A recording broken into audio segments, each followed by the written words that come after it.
During Superior Spider-Man, Doc Ock took control of Peter Parker's body and turned him into a millionaire and created Parker Industries. Welcome to the Comicstorian Full Story channel, where we take old and new full stories from Comicstorian and put them here to give you a better viewing experience. After Peter got his body back, Dan Slott came on to write for him, and we got to see Pete help the world and take Spider-Man worldwide. And so, today's full story contains most core storylines from Dan Slott's Amazing Spider-Man run from Worldwide to the fall of Worldwide. We did, however, skip the clone conspiracy because it didn't really matter and Benny was not a fan. But this is Dan Slott's Amazing Spider-Man. I hope you enjoy. With great power comes greater storage speed and battery life. Welcome to Webware from Parker Industries, bringing you affordable internet, clear reception, and unlimited data. Anywhere on the earth, even in my friendly neighborhood. Webware, when you are ready to master the web from your pals at Parker Industries. As you can see, things have gotten a lot better since our last adventure in which Parker Industries was destroyed. It is now a multi-billion-dollar company, and Peter Parker is the head of it. With multiple technologies and contracts in the works, nothing could stop him now. Except the villains tearing up Shanghai. Spider-Man and Mockingbird are riding the Spider-Mobile at blistering speeds down the highways, on the roofs and the walls of the tunnels. Mockingbird explains the situation, that these individuals are members of Leo Sect and they broke into the Parker Industries Shanghai branch. And now they're trying to make off with the secure servers used to house all of Parker Industries technologies. The exact servers that are linked to every global Webware account in the world. Various cars are exploding around the Spider-Mobile as the villains destroy them, but the Spider-Mobile can do whatever a spider can, and it avoids them with ease. The villains didn't expect Spider-Man to catch up, and they definitely didn't expect the Spider-Mobile to be chasing them by driving on the ceiling as the people of Shanghai cheer Spider-Man on. He waves his hands at them as he's sticking to the roof of the Spider-Mobile as it drives at its blistering speeds on the roof of the tunnel, and he shouts back at them in Mandarin. "Thank you! I love you too, Shanghai!"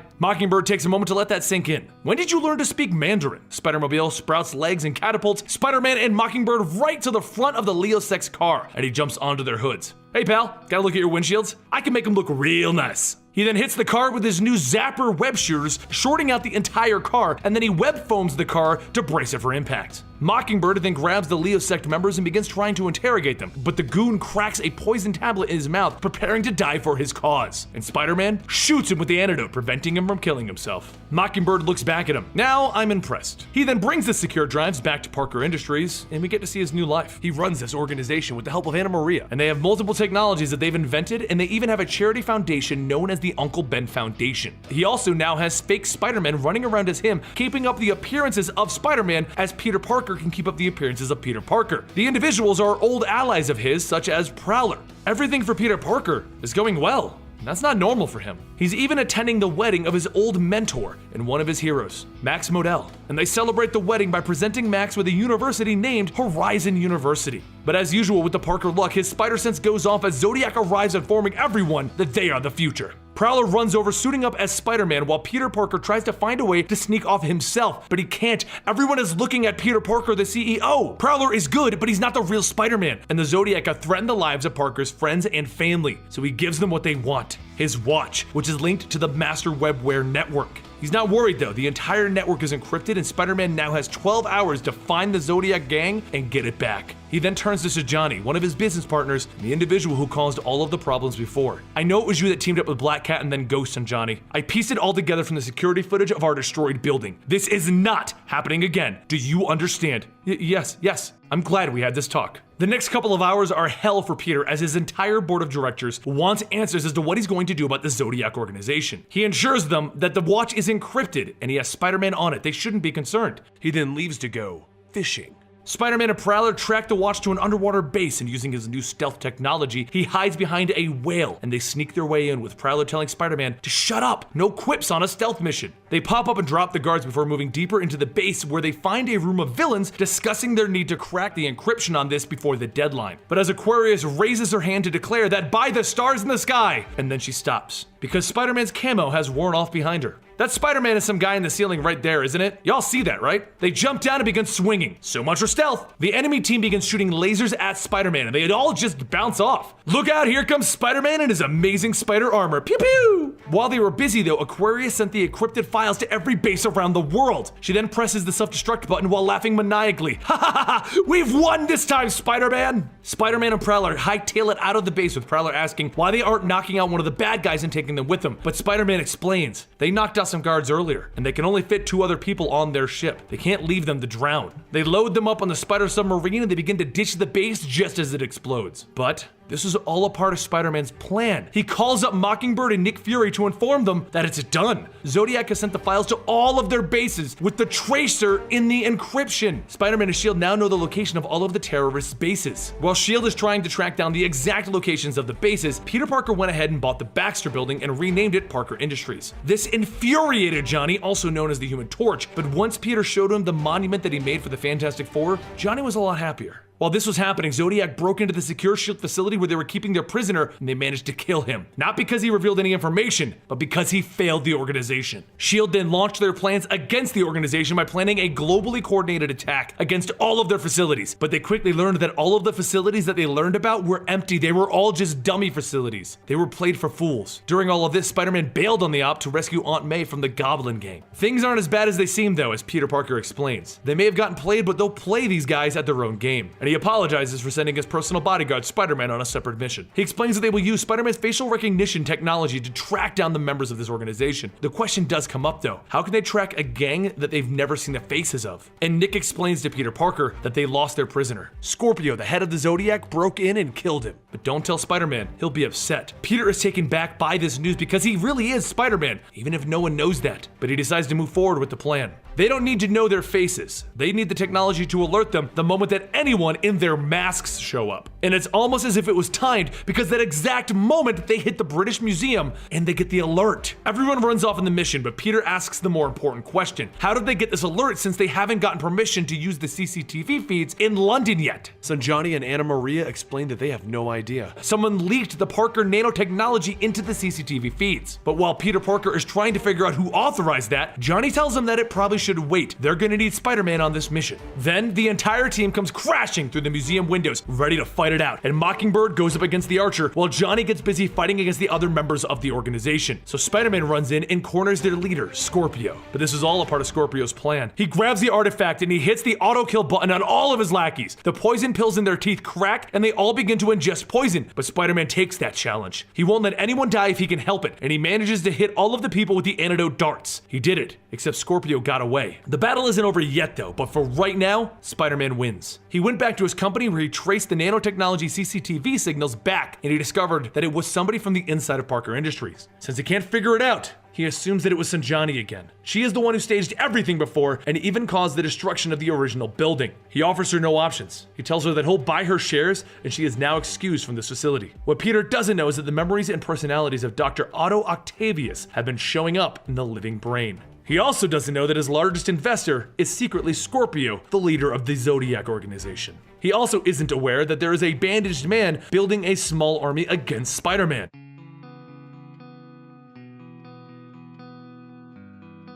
3 weeks ago, a prisoner was being transported when a group of individuals teleport in above the prison transport led by Cloak and Dagger. They quickly disarm and throw the prison guards off the ship, and then they walk into the cell telling their boss that they are here for him. And he replies by telling them they're wrong. He doesn't want to go with them. He doesn't have a choice though, as something begins to take over. His skin goes jet black and his hair goes white. I'm back. Cloak and Dagger have just freed Mr. Negative from his imprisonment. He then steps outside to one of the guards, touches them, forcing them to do his bidding. His powers are mind control over anyone that he touches, and he is on his way to China. Meanwhile, weeks later on the rooftop of Parker Industries Shanghai, he's enjoying some pork and spinach dumplings from Lian Tang, his driving instructor and the pilot of the Spider-Mobile when Spider-Man doesn't need it. She's also Peter Parker's girlfriend. As he's called in for a business meeting, they drive off the side of the building and straight down, where he arrives at the meeting and he meets Qing Hao, and they discuss the burning of clean green fuel for the future. The fuel that powers the Spider-Mobile, and the research is headed up by Philip Chang. As they discuss the applications, everyone sees the police searching Peter Parker's offices, so he asks what's going on. It's an extra level of security for the celebration tomorrow since Mr. Negative is back in town. They also ask if Peter Parker can send his personal bodyguard Spider-Man to a situation in a construction yard where a worker is wildly swinging a wrecking ball around. He swings on over and catches the wrecking ball, naming it Miley Cyrus. He then starts singing the lyrics to Wrecking Ball as he flings the ball into a safe area while grabbing the construction worker. The man tells Spider-Man that he had no idea what came over him, but seeing the patch and knowing that Mr. Negative is in town, Spider-Man has an idea what happened. He heads back to his office and he walks in as Peter Parker. But as he walks into his office, a portal opens up and in walks Cloak and Dagger. They explain that Mr. Negative would like to speak with Peter Parker. He dodges a few of their moves, confused as to what is happening, and then Cloak warps in Mr. Negative and he grabs Peter Parker. Now that Peter Parker is under his control, he will show Mr. Negative the proper respect by only speaking to him when spoken to. He then goes on to explain. During the celebration tomorrow, Parker will slip the shade narcotic onto Shang Qingxiao. The drug will remove his inhibitions and the world will see him for who he really is. It will show the world his dark side. Cloak then drops Peter Parker back off in his office, but instead of being mind controlled, Peter Parker is fine. You see, Mr. Negative's corrupting touch only works on a person once, and he used it on Spider-Man back in Dark Reign, so it won't work on Peter Parker. Luckily, Mr. Negative doesn't know that Spider-Man and Peter Parker are one and the same. But now Peter does know Mr. Negative's plans, so as Cloak goes to leave, Peter hits him with a spider tracer, and then after ditching his girlfriend on the roof of the building, he goes right to work tracking down Cloak. While swinging, he gets to work delegating at the same time. He calls up the police to request some backup, then he calls Anna Maria to check in on the company in London, and then the company in New York. While London and New York are going crazy right now due to Peter firing Sanjani and Harry having other obligations, Spider-Man gets to the factory where they are mass producing the shade drugs. As he lands on the wall, and everyone can tell that he's there, he simply tells them, "Hey guys, up here, I'm the proverbial fly on the wall," and then he jumps in. But Cloak informs him that he was never funny, even before Mr. Negative turned to them. Okay, ouch, that hurt. The drugs begin flying through the air as Cloak begins to flee and the drugs begin to stick to all of the guards. Alright, that was actually pretty smart, but a completely evil move, Spider-Man says, realizing that he is now surrounded by crazed individuals. Meanwhile, Mr. Negative is talking to himself. You see, Mr. Negative is also a normal man named Martin Lee. He changes back and forth, and right now he has Martin Lee chained up while Mr. Negative is feeding him a speech through the TV where it's been pre-recorded. He explains that while they are polar opposites and they normally argue over their goal, this is one goal that he thinks that they can agree on. The crime boss that started all of this and wrecked Martin Lee's life has become old man Shang Qingxiao, and through some shady deals in the government, he has gone from being a crime lord to China's greatest humanitarian. If Martin Lee agrees to stop fighting with his evil half, they can stop Qingxiao together. Martin doesn't even think about it. Alright,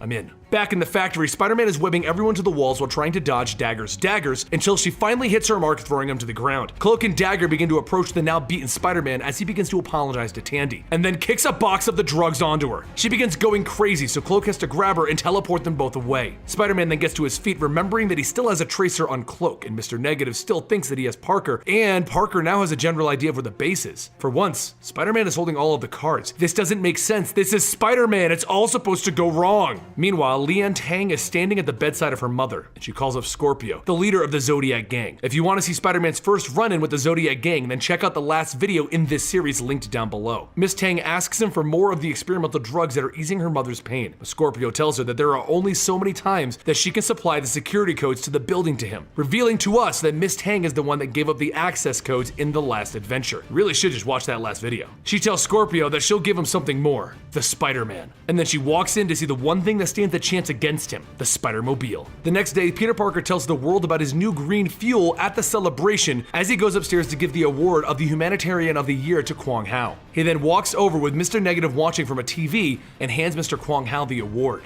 And nothing happens. Mr. Negative is confused. That dose of shade should have been near lethal. Realizing that something is wrong, yes, Cloak teleport everyone there, but don't worry, it was more than enough time for Spider-Man to change into his costume. Mr. Negative warps in, shouting that Parker has a lot to answer for, when all of the members of the police force raise their guns. And that's when Mr. Negative realizes this whole thing was a trap. Spider-Man jumps right in trying to tag Cloak, but he teleports away, and it's a good thing that Spider-Man put the tracer on him earlier because that shot follows Cloak and removes Mr. Negative's hold on him. Looks like you just lost your ride, Mr. Negative.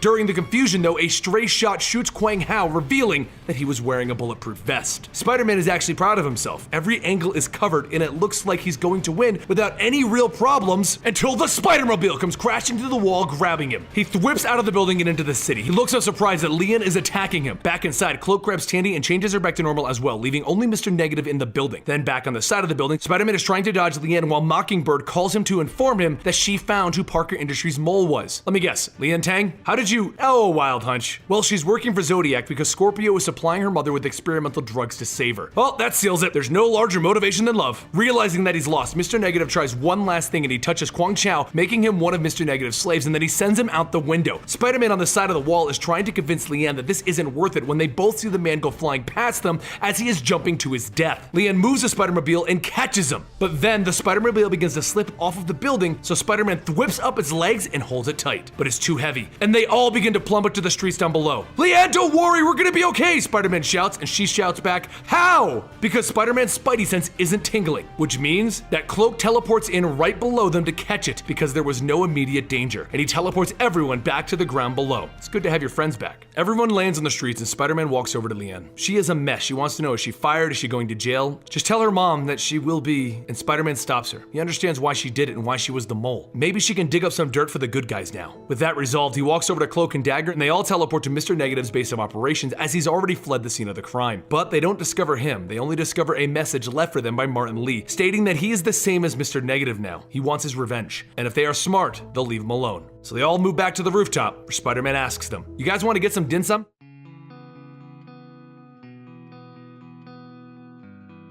Our story begins with Nick Fury paying a visit to Peter Parker, who works in the Baxter building now. As Peter's guards stop Nick and tell him that he needs an appointment, Spider-Man appears over Nick and tells him that he's got something to tell him, and he's going to love it. Spider-Man tells the guards not to worry, and Nick goes with him. And then he tells Spider-Man that he kinda needs to see Peter about locating Scorpio. Spider-Man tells him not to worry. He's got a plan. This way to the secret elevator. Once the two of them step towards it, Spider-Man gives Nick a spacesuit, and Nick looks down at it and he asks what's going on. Spider-Man explains that they're going into space to reactivate the SHIELD satellite that Scorpio hijacked. So, to the Arachno rocket! Over in Paris, one of Scorpio's men, Gemini, has called in to inform Scorpio that Spider-Man has made a move towards space. Scorpio asks how this could possibly happen, being that Gemini has the ability to see into the future by one day. Gemini tells him that his visions reset at the start of a new day, so Spider-Man went when Gemini couldn't see him, but they already have it brought up on the viewer. Scorpio goes to watch as Spider-Man begins to move closer to the satellite, and he already knows how to handle this. As Nick Fury and Spider-Man reach the satellite, Spider-Man says that his sensors are going off like crazy, and when they turn, all of the other satellites that Scorpio hijacked are flying right at them. Nick tells Spider-Man to get to work while he begins blasting all of these oncoming satellites, but as Spider-Man finishes locating the relic that they are searching for with the hijacked satellite, Nick tells him that there's one more satellite that he kinda couldn't get. It's kinda big. Spider-Man tells him not to worry. He's got this. Arachno rocket to the rescue! Spider-Man uses their ship to crash into the remaining satellite, and that's when Nick asks, how are they supposed to get home? Spider-Man points over at the International Space Station and he tells Nick to go over there. Spider-Man's found traces of the relic, which is currently in Paris, so he's gonna go directly down there. So, Spider-Man begins to descend back to Earth, literally in a spacesuit, and that's it. As he's falling and re-entering the atmosphere, he begins to realize that maybe this wasn't such a good idea.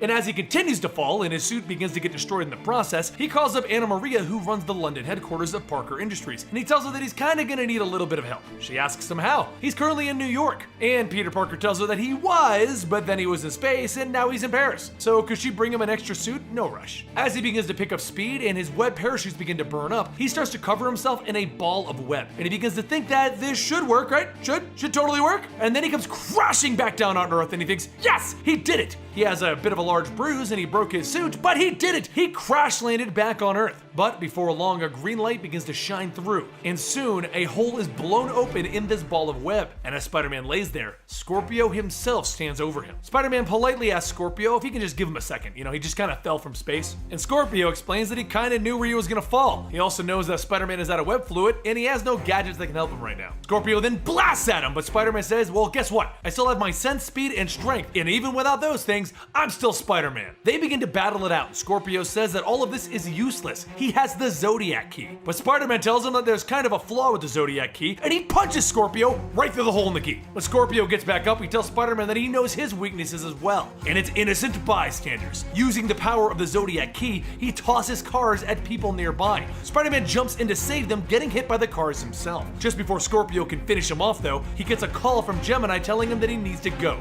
right this second. So Scorpio knocks a person off of their motorcycle and he escapes, but not before Spider-Man shoots a tracer onto Scorpio. Spider-Man yells, yeah, you better run! There, that showed him. Yeah, me. After a short while, Anna flies over in their hover car to pick up Spider-Man and give him his supplies. While he starts changing, they find that Scorpio is traveling by train somewhere else, so they begin to give chase after him. Once they get aboard the train, Scorpio starts to hijack the train by placing Zodiac masks on the conductors. Just as he finishes converting the second conductor, he hears Spider-Man over the intercom informing them that there might be a terrorist aboard the train. But don't worry, Spider-Man's on his way. Anna flies in close to the train and Spider-Man jumps on board, but Scorpio is already waiting, and he blasts Spider-Man as he lands. He tries to fire a web at him, but the winds begin to blow the webbing all over the place and not towards the target. So Spider-Man tells Scorpio, "Guess I can't get a good shot either. Is that a stalemate?" But Scorpio replies to him, "No. Remember, I know your weaknesses." And he shoots above the train, causing various rocks to fall on Anna. Spider-Man jumps back to try and save her, but the falling rocks cause Anna to spin out of control and crash into the ground. Even though the car is damaged, they are able to fly away, but while Spider-Man is trying to figure out his next move, the robot brain asks, "Why were you even in space anyway?"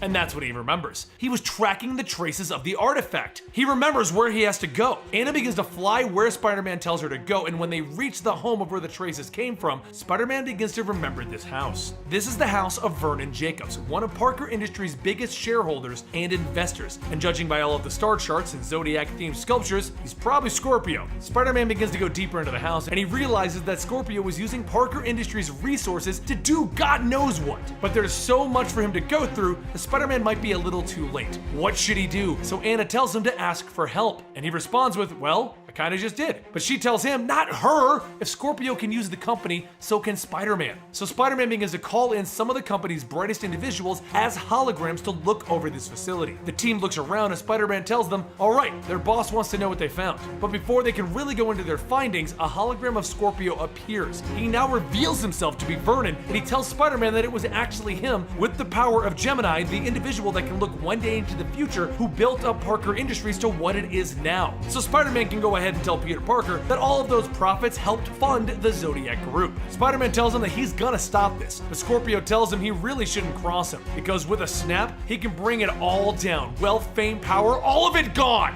Spider-Man responds with, he isn't sure what Scorpio is planning, but he knows it's big. So he and Peter are ready to lose it all and take him down. Spider-Man's team begins to try and find the location of where Scorpio went, but nothing is turning up. So Spider-Man stands with Mockingbird on a rooftop and he tells her that they're pretty much hosed. Spider-Man just needs a sign and he can work with that. Over in Greenwich, London, Scorpio begins preparations with the orrery, the relic that he stole, and the Zodiac Key. And as they're revealing at this moment, this is the date of the Holy Alignment, the time of his ascension. Just as the orrery begins to emit a bright green light of power, the Zodiac begin to chant that they are the Zodiac. They are the future. Back with Spider-Man, he notices something in the sky, and that's when he sees this sign. Back over with Scorpio, those green pillars of light come down and begin to carve into the earth, finally revealing the doorway that Scorpio was looking for. But Spider-Man appears, telling him that he's here, and he's gonna be interfering. Spider-Man, with the help of Mockingbird and Brain, start taking out those Zodiac masks, and Scorpio tells him this is impossible. How did you find me? Spider-Man tells him with the help of Nick Fury back in the space station. He was sending Morse code down at this location. Scorpio tells Spider-Man it doesn't matter. Today is the day of my ascension, and with my key, I'll be unstoppable. He then slams the key into the ground, leveling everything and everyone by him. Scorpio then takes off his mask and he begins to head towards the door that the orrery has created. And he begins to state how no one thought what this giant key was actually for. Spider-Man then jumps in and pulls Scorpio's cape over his face, and he tells Scorpio that he has an all-new move, Armpit Punch. He then punches Scorpio in the armpit, forcing him to drop the key. Spider-Man then says yada yada extension, blah blah key to destiny. But what happens if someone else gets there first? Scorpio yells out no, but that's all Spider-Man needed to hear. He goes down, sees the door, and he realizes, oh, what's a giant key for? A giant door. But before Spider-Man can put the key in, Scorpio runs in after him and summons the key back to him. Spider-Man tries to block the passage, but Scorpio tears through it, knocking Spider-Man out of the way. He then begins to put the key in and open the door, and finally, Scorpio receives his reward. This door can show someone the future up to an entire year. So Spider-Man charges at Scorpio, and he tackles him in the back. Scorpio begins to fall into the door, so Spider-Man shuts the door. And once they're closed, he locks the door. Outside, everyone begins to snap out of Scorpio's trance, and Bobby is assuming that Spider-Man took out Scorpio. Spider-Man says, yep. So she asks, well, where is he? Honest answer, I smacked him into next year. You're being serious, aren't you? For once, yeah. She walks over and yoinks the key from Spider-Man and tells him that this is going back to S.H.I.E.L.D. Spider-Man tells Anna Maria that she just yoinked him, and Anna tells him that's because she likes you, Peter. Spider-Man asks, really? And Anna Maria tells him, shh, watch, that we can make her jealous. And Anna holds onto Peter's arm, and everyone walks off.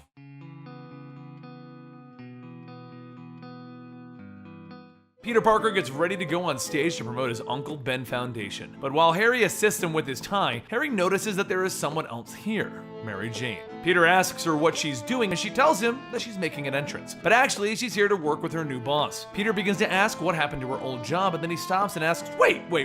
New boss? Before Mary Jane can answer though, Tony Stark steps in. Peter says, hello Tony, and then he realizes that this is her new boss. Tony asks Peter if he and Mary Jane know each other, and Peter tells him, yeah, we all lived together in the Avengers Tower, Tony, don't you remember? You helped me build the Iron Spider suit for Spider-Man? Nope, Tony tells him. Tony then goes on to state that being Tony Stark, you meet so many people. It's hard to keep track of them all. And with that, Peter has to start getting ready to promote the Uncle Ben Foundation. So Tony and Mary Jane head off to their seats. But before sitting, they meet Augustus Roman, the CEO of Empire Unlimited. Mary Jane asks if they've met before, but Augustus tells her, certainly not, I would remember. A short while later, Peter gets on stage, but before he can go into his speech, claws begin to appear behind him, and through the wall, Ghost, the corporate espionage supervillain, jumps out telling everyone that he sees what everyone is doing. Everyone here has been feeding off the poor and the disenfranchised, but none of them are worse than Augustus Roman. Ghost then begins to charge his attack, and he blasts Augustus, knocking him down. Peter Parker and Tony Stark both suit up, and they swoop in to stop Ghost, but when the two of them jump out of nowhere and they begin attacking, both Peter and Tony argue about who's going to stop Ghost. They begin to bicker back and forth that Spider-Man's better than Iron Man, but no, Iron Man's better than Spider-Man.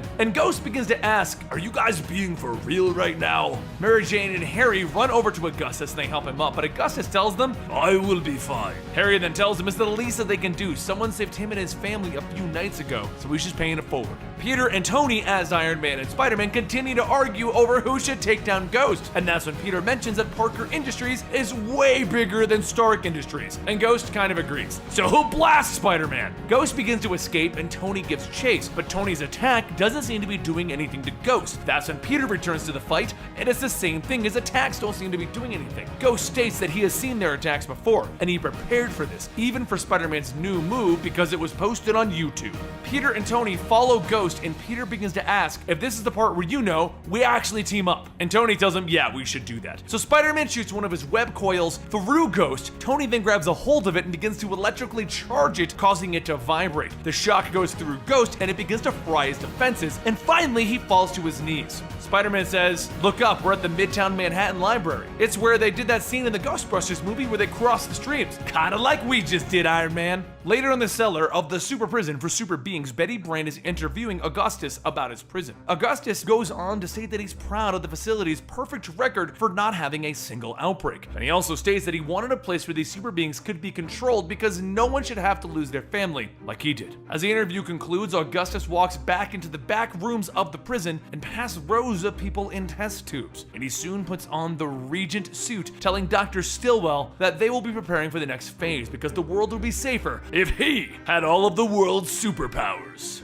Later, Peter and the others in his office watch reports of a new superhero named Regent stopping the villain Orca. Peter tells Harry that it looks like he's man-crushing over this Regent guy, and then a voice tells Harry not to worry, she will save him. Betty Brant walks in and Peter tells her it's been so long since they last saw each other, but why is she here? Betty says that she's just here to grab lunch with Harry and catch up on things. Betty then asks Peter if he'd like to come, but Harry tells her nope, Peter is the big boss, busy with meeting spreadsheets and pie charts, and then whispers to Betty, what were you thinking? As they leave, Peter goes back to his office. All of his workers begin to ask him for approvals and for him to look over this and that, but Peter tells everyone actually he has to leave for his Big Brother program, which is sort of true. He actually needs to go check on Miles Morales, a younger individual with spider powers taking the name of Spider-Man. Peter heads over to the batting cages where Miles is at, watching him web the oncoming balls, yelling, pew pew pew! He then lands and he asks, what did I tell you about that, Miles? And Miles tells him, I know, it's thwip thwip thwip. But as Peter looks over, he asks what he's doing here. And Tony Stark is all suited up as Iron Man, stating, don't mind me, pretend I'm not even here if that's even possible. Miles says that he and Tony were just getting back from an Avengers meeting and Tony wanted to test out the new web shooters. Peter then asks, what's wrong with the web shooters that I gave you? And Tony tells him, that guy Peter,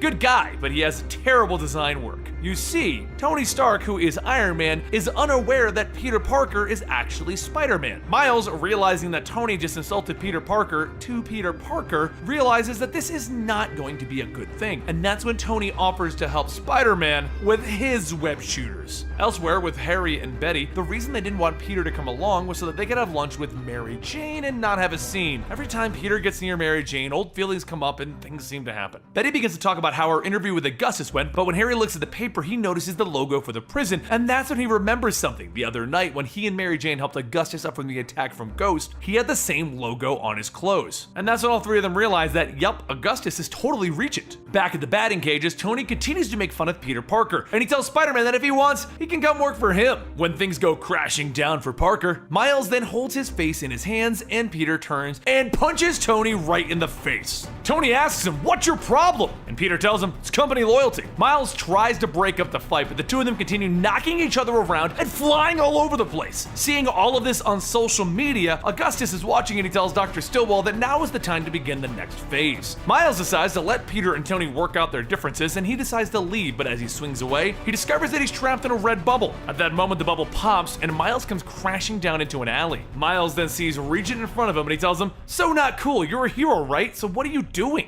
And Augustus tells him, "I'm saving the world." Back over at the batting cages, while Spider-Man and Tony are still continuing to fight, they hear an explosion and they both call out to Miles. They rush over to where the explosion was, and Peter finds a piece of Miles' chest piece ripped up on the ground. Over in the cellar, though, of the super prison, Miles is hooked up to one of the test tubes from earlier, and that's when Regent tells Dr. Stillwell that this is a big important step that they've taken today, and right now, he doesn't have the time. Augustus then heads back up to the top floor of the super prison, where he sees Betty Brant, and Betty tells him that she'll just cut to the chase. "Are you secretly Regent?" As time passed, one by one, Regent began taking down all of the Avengers and acquiring their powers, even that of Thor's. After returning to his super prison cellar with his latest Avenger, Thor, Dr. Stillwell tells him that he needs to be careful with that suit. She doesn't think that he or the suit can handle another fight as of now. Augustus begins to take off the Regent suit and he makes his way back to the upper levels of the prison, and he tells Dr. Stillwell, "Do not worry. As of now, the suit will be given a rest. There are things that only Augustus Roman can handle, starting with my first meeting with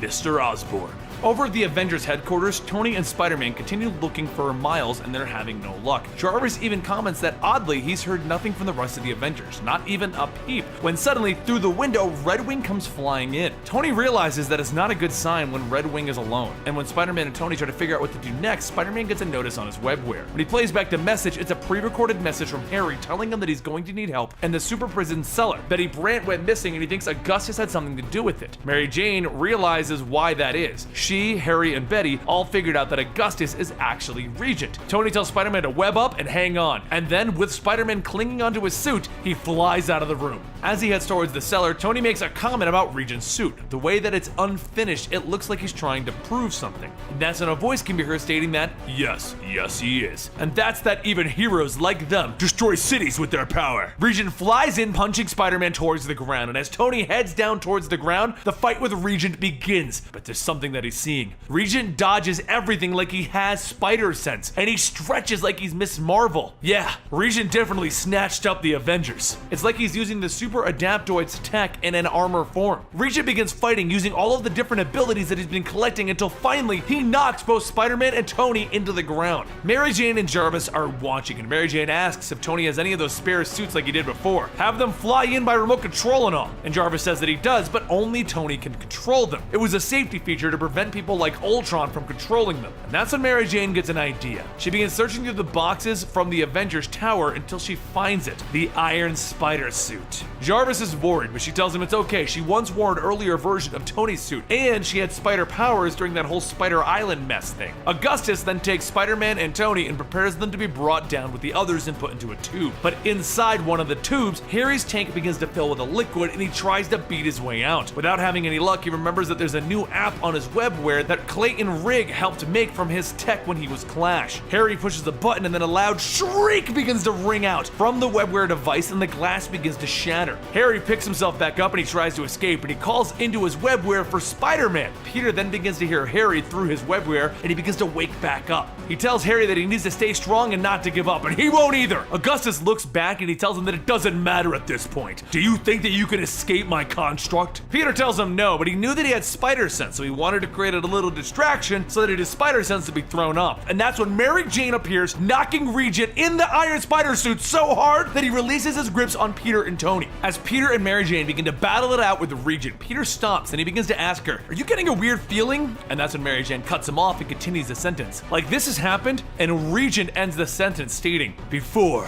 but something's different." Tony flies in and asks, "Did it have more explosive missiles? Maybe? No? Oh well, I tried." And he launches in multiple missiles at that region, blowing them up all over him. Mary Jane tells Peter to go on and help Harry. Her and Tony will handle things up here. So Peter makes his way into the prison and he finds Harry struggling with some of the guards. After freeing him, he then goes in deeper, beating up more of the guards to rescue Miles. And then all three of them begin to break everyone else out of the test tubes. Back up on top, Augustus begins to lose each of his powers one by one as the superheroes are being freed. But before he can finish off Tony and Mary Jane, the ground begins to crack, and a second later, Augustus is surrounded by everyone that he has captured. With Augustus finally captured and locked away in his own prison, the lives of everyone begin to return back to normal. Peter figures that it's time that he spends more time with his family and not lose sight of things like them anymore, with work in the way. Peter invites Aunt May and her husband Jay and all of their friends to a coffee shop. Augustus lost his family and it consumed him. Peter didn't want that to happen to him. As everyone begins to have a good time, Peter makes his way through the group saying hi to everyone, and that's when he overhears Jay Jamison coughing. Everyone rushes over as Jay hits the ground, and Peter tells someone to call 911.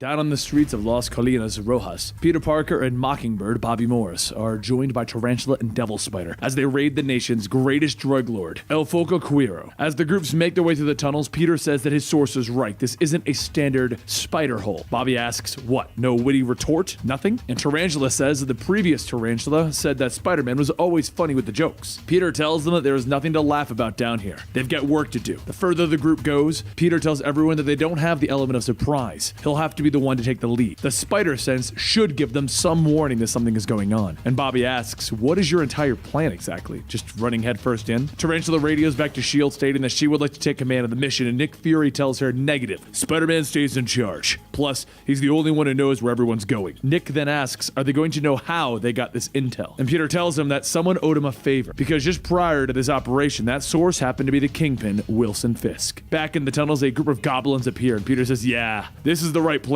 all right. The goblins throw flash grenades and they blind almost everyone. Peter shouts, don't worry, I got this. Meanwhile, above on the streets, a cloaked woman finishes planting an explosive along the street when some of the residents come out asking what are those things in the street. One of the boys says that he's gonna go get one, and the cloaked woman screams for him to get back and starts to fire her gun into the air. Down below, the fight with the goblins continue, and Tarantula says that she thought that this impressive spider sense was going to alert them. Peter tells her, yeah, if you want out, that's fine. The spider pods are back that way. Bobby shouts to just stop it. She gets that he's not always a team player, but he needs backup on this one. Peter punches into one of the goblins and tells her no. He knows exactly what he needs, and it's not anyone who's gonna hold him back or be in his way. Is that clear? Bobby asks, what's gotten into you? And Peter says that she has no idea what he's been through, what he's lost. He needs this win. He needs Osborn. Devil Spider jumps in, kicking one of the goblins, stating that he thought that they were supposed to be after El Facaro. You know, their nation's drug lord and gun runner. And Peter tells him that there is no El Facaro. There never was. It's Norman Osborn using another face with another identity. Just then, Facaro appears with a machine gun firing, stating that he has gutted people for much less than breaking into his home. Back topside, the cloaked woman makes sure that the coast is clear of any remaining residents and then presses the switch, causing a massive explosion. The shockwave of the blast travels all the way back underground where Peter and the rest are hiding out. Facaro makes his escape, and Peter spots a bag with pumpkin bombs and calls out to Devil Spider. After Peter tosses a goblin at him, Devil Spider asks what is he supposed to do with this guy. Peter says that they're S.H.I.E.L.D. guys. Take these men and get out. Take the pods. Don't wait for him. One of the field agents then looks at Bobby and asks what do they do, and she tells them, do what Spider-Man says. She's sticking with him. As Peter and Bobby run on, she asks what is the plan then, and Peter says that he has no idea. He's kind of making it up as he goes. While the structure behind them falls, Peter quickly webs up Facaro and grabs him, continuing to run along the same path that he was going. A blast from behind throws the three of them into the pool room, and Peter says, well, last one has to do extra laps. More debris starts to come down around them, and Peter takes the bag of bombs to the bottom of the pool and arms them. He surfaces, telling them both to take a deep breath. The water wasn't brought down here in buckets. It would have to have been pumped in. But before Bobby can even ask, the charges go off underwater, sucking all three of them down into it. Peter shouts to them to close their mouth. Trust him! Seconds later, everyone is thrown through the sewage drain, and Facaro shouts, you are both crazy! Peter says, come on, Norman, like you'd know crazy. And Facaro shouts, stop calling me that! I am not this Norman Osborn person. Then Bobby asks, you don't think maybe he's not? Later Later at S.H.I.E.L.D. headquarters, Nick says that this is not Osborn. Fingerprints, retinal scans, voice recognition, whatever he thought, this isn't Norman Osborn. Peter screams out in frustration, breaking the table. And Nick tells him, I hope you feel better. That was a spy table. Those cost more. Elsewhere though, Norman Osborn, wearing Ficaro's face, says that it looks like the real Ficaro was almost killed. This face is now useless. As Norman walks further into his hideout, Dr. Dragovic says that he laid out many choices for him this time. And Norman looks at the wall of human faces and says perhaps it's time to show his true face again. It would almost be like a homecoming. The next day, Peter heads over to Aunt May's apartment where Harry and Betty are keeping Aunt May company while Peter has been away. He pulls Harry aside and tells him, look, I'm gonna need you to stay a little bit longer. I've got something else to take care of. Later at JFK Airport, Bobby asks what's the big deal. Shouldn't they be taking one of Parker Industries' private jets to Hong Kong? Isn't there another one that they could take? Peter tells her that the plane is down for maintenance, and on his list of personal problems, he never thought having another jet would be one of them. While the two of them wait for their flight, Peter sits and says that he's got one. An evil clone of himself brought his loved ones back from the dead. It emotionally scarred him and everyone close to him. Bobby then takes a bite of her sandwich and says that she's time traveled to the Wild West, killed a cowboy, and his ghost went on to stalk her in the present. Oh, and that ruined her first marriage. Peter says, fine, you win. Later that night aboard the flight, Peter wakes Bobby up from her peaceful nap and says that he's just wondering, has she ever thought that maybe they could be together? Maybe dating or something? Aunt May leans up from the chair and says that if that is how Peter Benjamin Parker asks girls out, it's no wonder that she doesn't have any grandkids. Harry then pops up stating, well, technically he's still watching Aunt May, right? Once the plane touches down, Peter has Harry and Aunt May taken to get ready for their Uncle Ben Foundation charity event. Quietly though, he says that this is supposed to be just the two of them here. Bobby tells him don't stress about it too much. The lead said that Osborn could be in any of these cities. Peter says, yeah, there's only one way to find out though. So the two of them suit up to Spider-Man and Mockingbird. And Bobby says, keep in mind, this isn't like before. They do not have permission to be here. S.H.I.E.L.D. will not have their backs. It's just the two of them. They travel around the city and Peter says that she's still a secret agent lady, right? She's got to know some doors that they can knock on to find a rogue international gun runner. Bobby says, well, she does have some ideas, but if Norman Osborn has been setting up shop in Hong Kong, then they might have to break a few jaws and bruise a few knuckles, but they will find him. A little while later, Peter knocks at the last guy and says that they were just playing Mahjong, and Bobby tells him that this was a serious backroom gambling den. Peter then shouts louder, Mahjong! And Bobby says, yeah, that's what they play here. Peter then pulls Bobby aside and says that he's a little uncomfortable with all of this. Does it feel weird that they're only beating up Asian people? It's just that he's so used to beating up people of all races and creeds in New York. Bobby rubs her head stating that they are in Hong Kong, but would it help if they went somewhere where people were in masks and that it could be anyone underneath them? Peter says that he knows it's a cop-out, but yeah, he'll take that. Moments later at another gun den, Bobby finds a shipment of pumpkin bombs and Peter grabs the masked man asking, where's Osborn? Don't lie. My spider sense can pick it up, which actually, no it doesn't. The man shouts that he doesn't know. All Osborn said was something about UBF. Bobby says that she's been speaking Mandarin for a while and she has no idea what that means. Peter shouts stating over and over, and then he says, UBF, the Uncle Ben Foundation, right where Aunt May and Harry are right now. Meanwhile, over at the charity event, Norman Osborn, wearing his new face, spots Aunt May and gets ready to make his move. But before he does, a woman asks, anything else, Mr. Osborn? Harry takes a piece of food and tells the waitress no thanks. It's actually Lyman now. Harry Lyman. Norman grits his teeth, realizing that his son is now using his mother's maiden name. After everything, he cast aside the Osborn legacy, his birthright. A few buildings over, the cloaked woman from before grips her rifle, taking aim at Harry. Peter and Bobby spot what looks like a floating sniper rifle, so Peter swings down, kicking that woman. The gun goes off and everyone at the event begins to run inside. The cloaked woman then runs behind Bobby, kicking her away, and Peter fires his web coil, sorting out the cloak tech on the woman. In a flash, the figure appears, and Peter asks, how are you alive? What's going on? And Silver Sable says what's going on as he just saved Norman Osborn. Back over at the event, the guests heard the gunshot and started running towards the exit, but for Harry, Norman tackles him to the ground, asking his son if he's been hit. Harry says he doesn't think so, but that voice in son, you can't be my father. You can't be back. Norman tells him, you may be a whiny little brat, but you will always be my boy, my firstborn, an Osborn. Now, if you'll excuse me, Daddy's got some work to do. Across the way, Peter asks what the heck is going on, and Sable fires her grappling gun, stating that she missed her shot and now Osborn's getting away. As Peter and Bobby follow, Bobby says that Sable's alive again. You don't think that she's a clone, Peter? And Peter stops her, telling her, don't, just don't. I can't do clones anymore. He swings down past the event, asking if Mrs. Parker is okay, and Harry shouts that they're all fine, but the one in the back on those bikes is... Peter tells him, I know, it's your father. Don't worry, I'm gonna take care of this. With Peter leaving, Harry looks around and sees the man that Norman was speaking with and asks what business do they have together. The man says that he doesn't want to be mixed up in this. The guy had given him an invite to some expo. They can have it. Up ahead, Peter and the others chase after Norman, and Norman looks back seeing Sable, stating that she must have been the ghost following him around the globe. She's supposed to be dead, and they're gonna rectify that. As the Goblin soldiers open fire, Bobby radios into Nick that they need backup, and over the intercom, Nick tells her that a request is denied. And as Bobby asks why, he tells her that what he sees is a S.H.I.E.L.D. agent out of her jurisdiction in an international terrorist event who just fired at a charity event. China doesn't know that they're there, and therefore, she cannot be a part of this, copy? Bobby tries to explain, but Nick talks over her, telling her,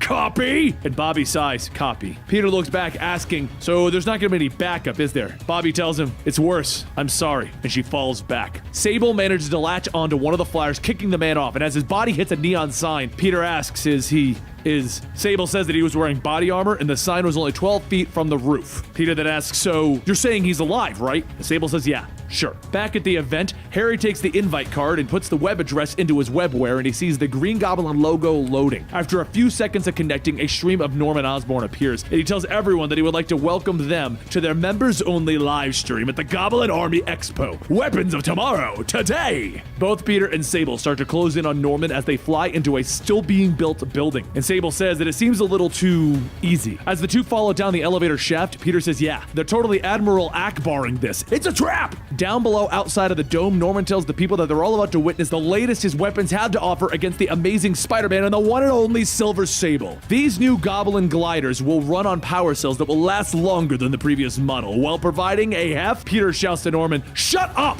I'm not some visual aid for your new product rollout. He webs onto one of the flyers, causing it to whip around and crash, and then he asks the crowd if he can get $1 on the busted scrap. $1. $2 to the man in the pointy chin. Norman says, Spider-Man is always the fool. This presentation wasn't for the cycles. Countess, if you please. Countess Katrina says, of course, ladies and gentlemen, please welcome the star of the show, the Kingslayer Mark I. Blue lights illuminate from the shadows and the giant bipedal tank walks out, crushing the ground as it moves. Norman tells everyone that the Kingslayer walking tank comes both piloted and self-driving. Today we will watch as it overwhelms two superhuman combatants, one of whom is outfitted with top-of-the-line Parker tech, Spider-Man! The tank begins to fire at the two of them, and while they try to defend themselves, Peter shouts to Norman that he's just hiding from him, afraid to show his own face in public, afraid to go face to face with him like a coward. Norman tells the cameraman to cut the feed. We're done here. The tank will finish the job. Peter laughs, stating, haha, that struck a nerve, and Sable calls down to Katrina for what she's done to her people. She's gonna be next on her list. After being knocked to the ground, Sable says that her weapons and the Parker Industries technology isn't having much effect. So what now, Spider-Man? Peter looks down at the downed flyer and he says that Norman mentioned new power cells, and then he webs up the base of the tank. As he jumps away, he asks Sable if she's ever seen the movie Jaws before. She tells him yes, and then fires, hitting the power cell, causing a massive explosion, taking out the tank. As the smoke clears, Peter says, okay, now that that is over, spill it. How are you even alive? She reloads her gun, telling him, it doesn't matter. All that matters is that my demise made all of this possible. Those gliders, that tank, all of the weapons that the Goblin Army sells across the globe. They're all being made in Simcaria. Osborn and Katrina transformed their country into a war machine, enslaving the people to build for them. Peter tells her, well, things have changed. You help me bring Norman to justice and I will bankroll the entire operation. But while Peter loads up his jet with all of his equipment, Nick Fury tells his agents, we have just confirmed that an American contractor, one with dealings with S.H.I.E.L.D., is about to invade the sovereign nation of Socaria. So from this point on, we are severing all ties with Parker Industries. Now they are a threat, no different than AIM or Hydra, and our duty is to stop them. Understood? The agents all shout, sir, yes, sir! And Nick asks again. Bobby says, sir, yes, sir. Later over at Castle Kharkov, the doctor begins to unwrap Norman's face, stating that the muscles in the face were not meant to, and Norman tells him, yes, I've heard it before, now get on with it. Norman gets up from the chair to check the mirror, and Dragovic says that it's not his fault. He used all of his skull, and Norman throws back a canister, shooting out the gas, and he says, I have no use for you anymore, right? That gas is the goblin serum, which for me, I'm 100% immune to. So this is all Norman Osborn, and this is going to make me far more dangerous. Katrina sees Norman walking out of the lab and asks, how did it go? He tells her that she's not going to want to go in there, and asks for his latest face. How does it look? He steps steps out of the shadows, and all you can see is his disfigured old original face. Back with Peter and Sable, they ride the Parker jet over to Symkaria, and Peter says, look, we've got time to kill. How are you alive? She sighs and tells him, fine. It was back when we were at Otto Octavius' underwater base. After you told me to leave, no, rather, when you ordered me to leave, I used the same stealth technology that I had used before while Rhino was holding me underwater. There was a moment when Rhino let go to check on me, and that's when I reached for my knife and stabbed him in the head. Because everyone thought I was dead, my enemies relaxed, and it made it easier to hunt them down. However, because of that absence, my countrymen feared my death,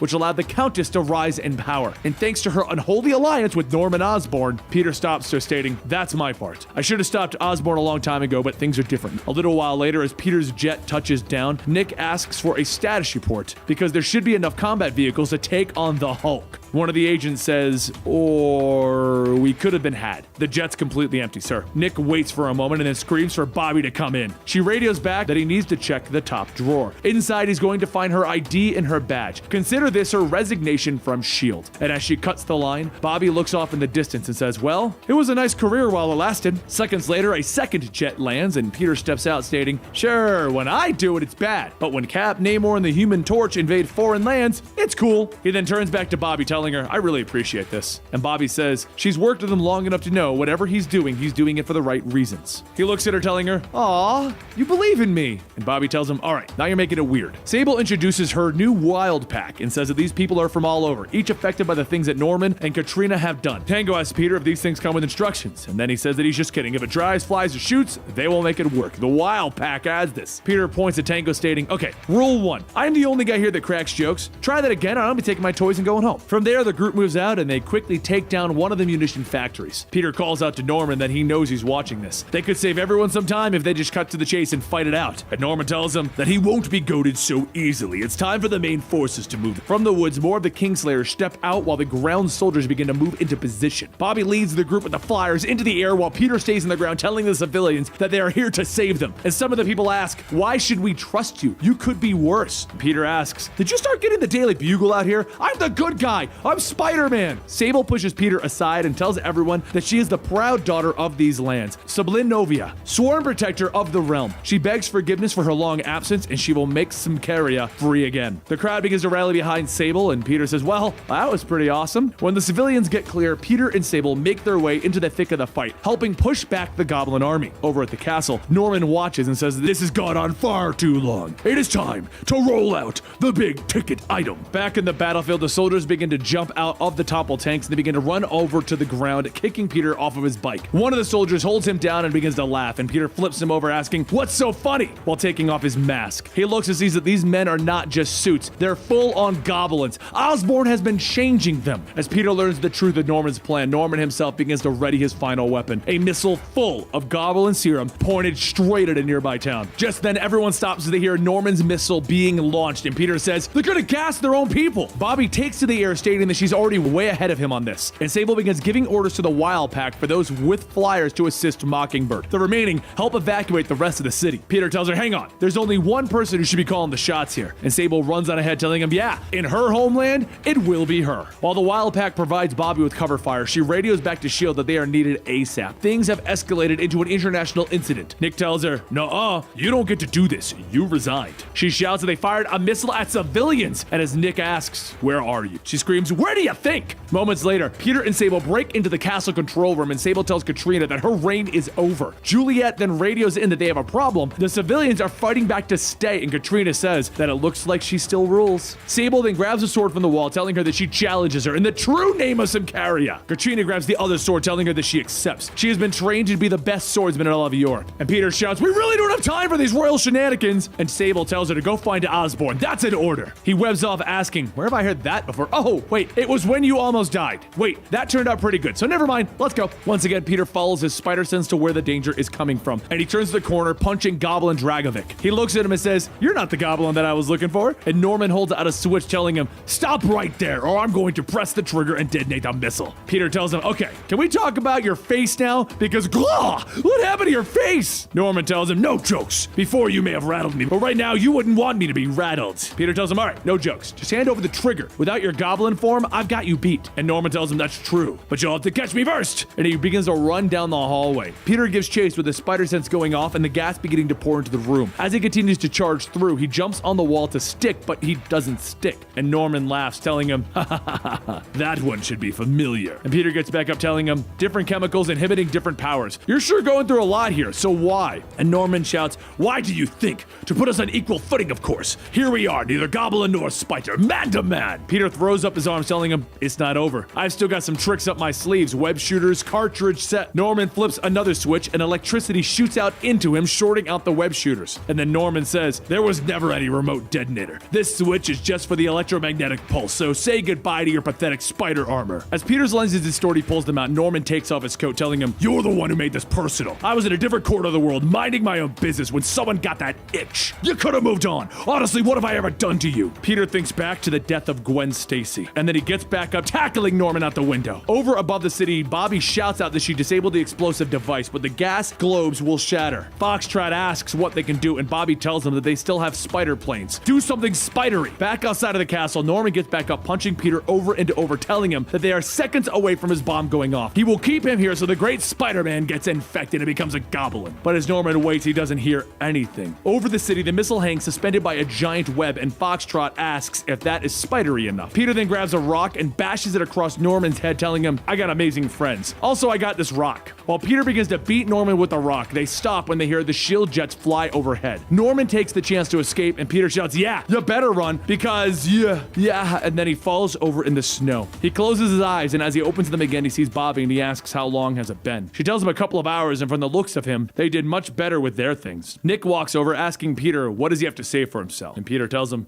you're welcome? Come on, Osborn was a threat that you should have looked into. The world's a better place because of Parker Industries. And Nick stops him, telling him, hell no. You just took it upon yourselves to overthrow a foreign government. S.H.I.E.L.D. wants nothing to do with it. In fact, from here on out, S.H.I.E.L.D. will have nothing to do with Parker Industries. However, later in the ocean, Norman rides a boat, stating, thankfully, he kept a hidden bank account. He can always rebuild, but not like this. It's time for him to let him out. His real face. They're gonna need his madness. The only true Osborn identity that matters. The Green Goblin must live again.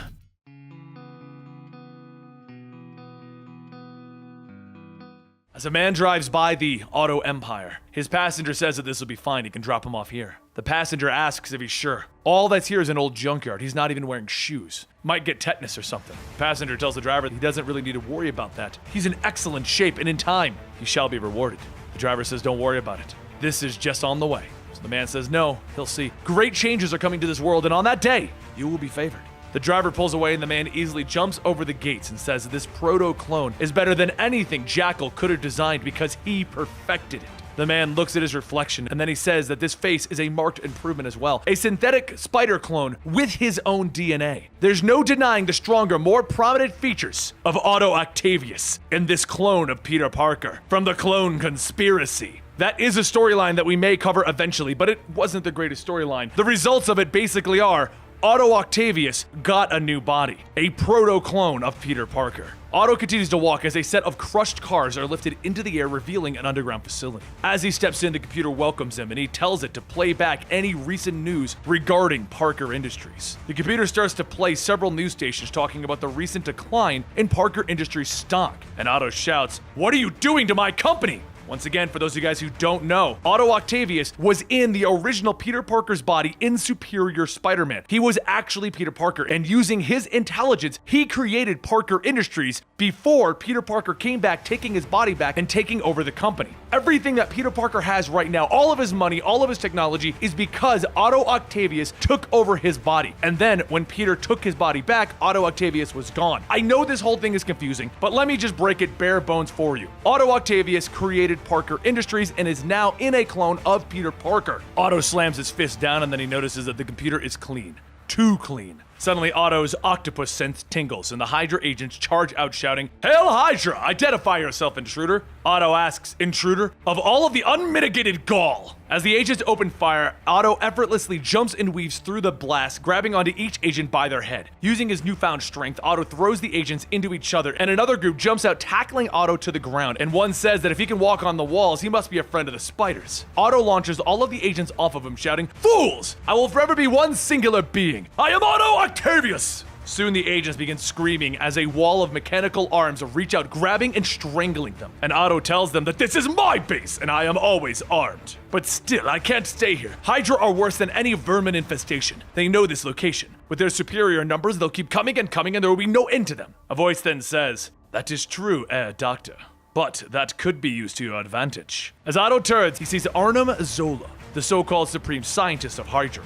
Otto demands that he explain himself, and Arnim says that it is true that Hydra will keep sending men to this base, and if you wish, they could work for you. Whether you meant to or not, you passed Hydra's first step by defeating the group's leader. You are the best candidate for his replacement. Otto then asks, "Why would I do that?" And Arnim tells him, "It's because we share the same goal, the destruction of Parker Industries." Arnim extends a hand and Otto shakes it, telling him, "Yes, we will work together for now." And now, with Hydra's resources, Otto begins to build a new suit, one with unparalleled designs made by none other than himself. And when the time comes, Otto begins to put on his new suit, and as he pulls down the mask, he says that he's back. Otto Octavius, the superior octopus.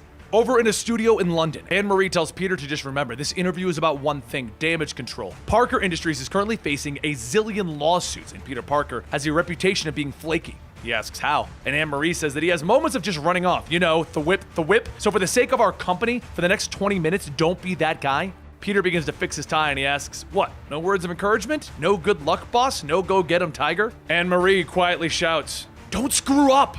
A few moments later, the reporter tells Peter that she would like to thank him for joining them tonight. But their viewers must know, what kind of company is he running? Last week, one of their products was linked to causes of mass nausea and discomfort. And the next week, he privately funded a war.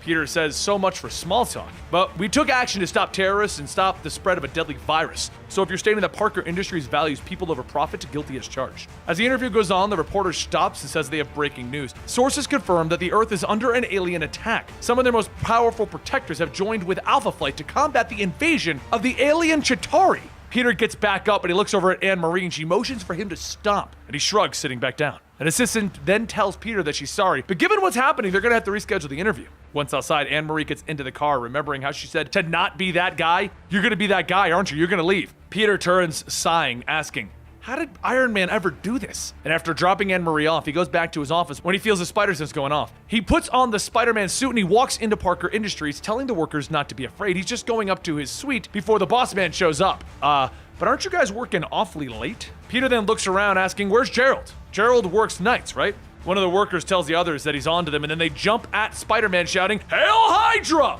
Just as Spider-Man begins knocking everyone out, a voice calls over the intercom that all agents are to stand down. Spider-Man's business tonight is with him. Spider-Man gets back up and he begins to walk towards his office, telling everyone that they are so fired when he tells Peter about this. "Don't even think about taking a stapler." As he slams open the doors, he says that he kinda knows that voice, but why don't they go ahead and tell him who they are, since bad guys love doing that? The man sitting in Peter's chair says, "Really? There's no need for such histrionics. We know each other quite well. After all, I did walk a mile in your shoes." Spider-Man says that he figured it was Doc Ock. "How did you survive?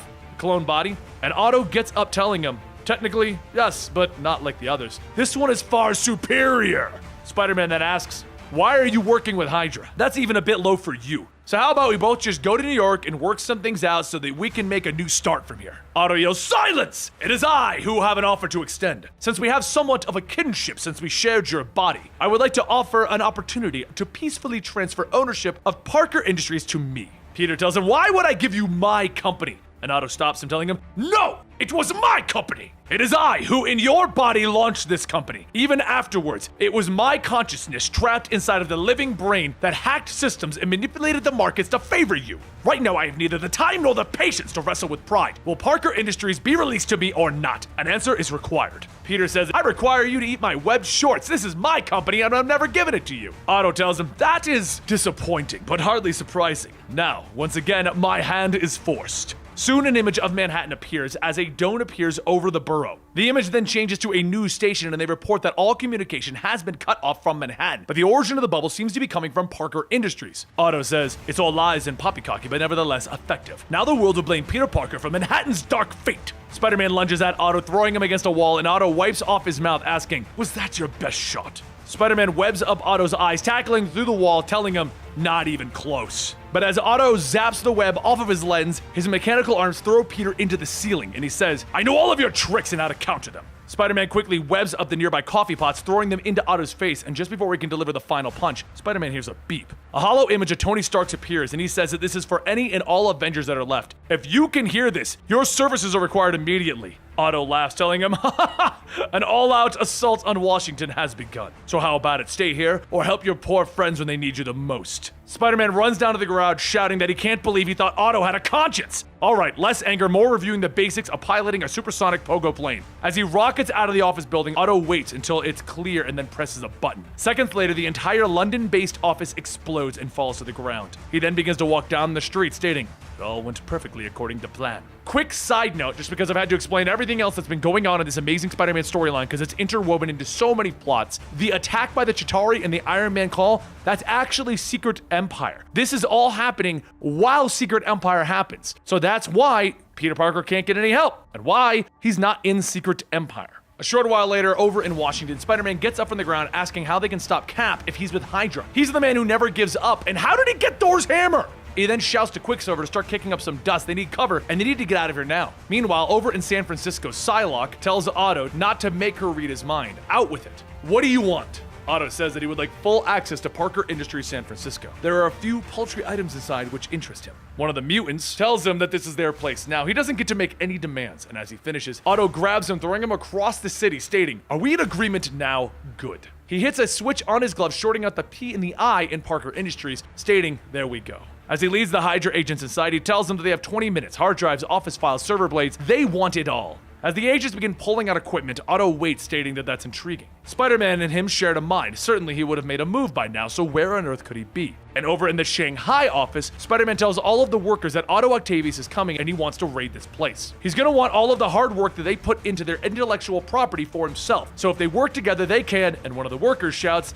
that this isn't a Chinese company, it's his American company, and America's already Hydra. So as far as they're concerned, this is pointless. Another yells, "Yeah, Spider-Man always receives help from other heroes. Who's gonna help you this time?" And Spider-Man tells them, "You are, all of you. You're gonna get a chance to be heroes today." But before he could go on, Min whispers that she's sorry to interrupt, but Wu would like to see him. Says that is very important. He runs down into the labs asking what's going on, and Lin's mother sees Peter, stating that this is the man responsible for what's happening. Peter tells Mrs. Tang that it's an honor to meet her. Her daughter has been invaluable to Parker Industries. Her work on Spider-Man's vehicles could have helped him save countless lives. Mrs. Tang laughs, stating that she gets that from him, but Dr. Wu pulls Peter aside before Mrs. Tang could go on, telling him that she would like to thank him. Neither his government nor the private sector have poured as many resources into cancer research as Parker Industries. He placed power and responsibility over profit and reaped the greatest reward of all, a daughter spending more time with her mother. Lynn then grabs her spider helmet, stating that she once betrayed him, and he gave her a second chance and she will not waste it. She'll be in the vehicle bay with the equipment. Everything that she has designed is ready to go as soon as he gives the word.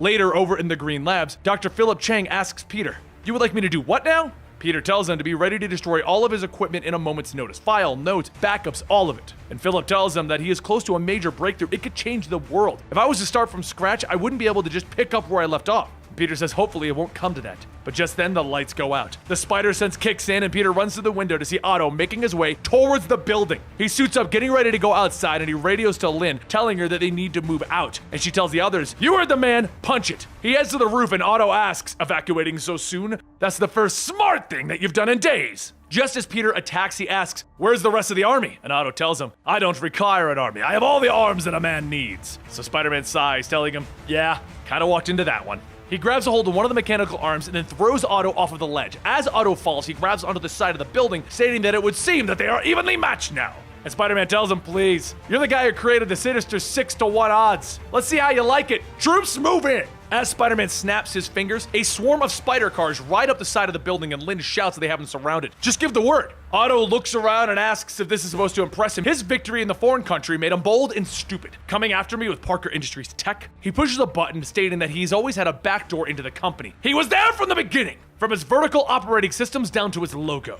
And Spider-Man looks up as Otto points out to take a closer look. Do you see my signature? OO for Otto Octavius. And just as Otto finishes, all of the spider cars turn on Spider-Man. And Spider-Man shouts, "What's happening?" Lynn yells the controls are responding. All of the weapons are locked onto you. And all of the spider cars begin to skitter towards Spider-Man. Otto says that he would like to welcome his new employees. Their first order of business, throwing out your fake CEO. As the spider cars grab onto Peter, Otto begins to head into the offices to start his raid. Once he's inside, Peter radios to Wu and Philip asking what's the backup plan now. They tell him that his assumption is right. The signal that Dr. Octopus is using to control the cars is a constant one. Given enough time, they'll be able to find its signal. Inside Lynn's car, she begins to pull apart the computer, stating that she is disengaging from the computer interface and she would like to switch the system to manual. Once she crosses the right wires, the grip on Peter loosens, and he tells Lynn that the others might not be able to do the same, so he's going to need her to. But she shouts, "Keep the doc busy? You got it!" And Peter yells, "No! I need you to walk these guys through this!" Back inside the server room, Otto begins to look around, stating that everything is right here, all within an arm's reach. As he reaches out, Lynn crashes through the wall, driving the spider car into him, stating that she's gonna have to ask him to step outside. On the other side of the building, Peter finishes webbing up the other spider cars so they don't fall, and quickly jumps into the offices. As he heads into his office, he pulls back on the suit and he rushes to his computer to give an announcement to everyone. Once the connection is set, he tells everyone that this is it. He didn't want to have to make this call, but they're facing a hostile takeover, literally. Not by investors or another company, but by a super villain, and he's listening in. If he were to get his hands on all of this data, it could be twisted into something helping the worst people on the world. It has been an honor to work with all of you at this company, but it's time to tear it all down. Do you hear that, Doc? I'm calling it now. Parker Industries is no more. Every department, activate worm viruses now, company-wide wipe of all of the systems. As Otto fights with Lynn, he shouts, "What are you doing? What idiot would destroy a global empire just to keep it out of my hands? Who could be that petty, Parker?"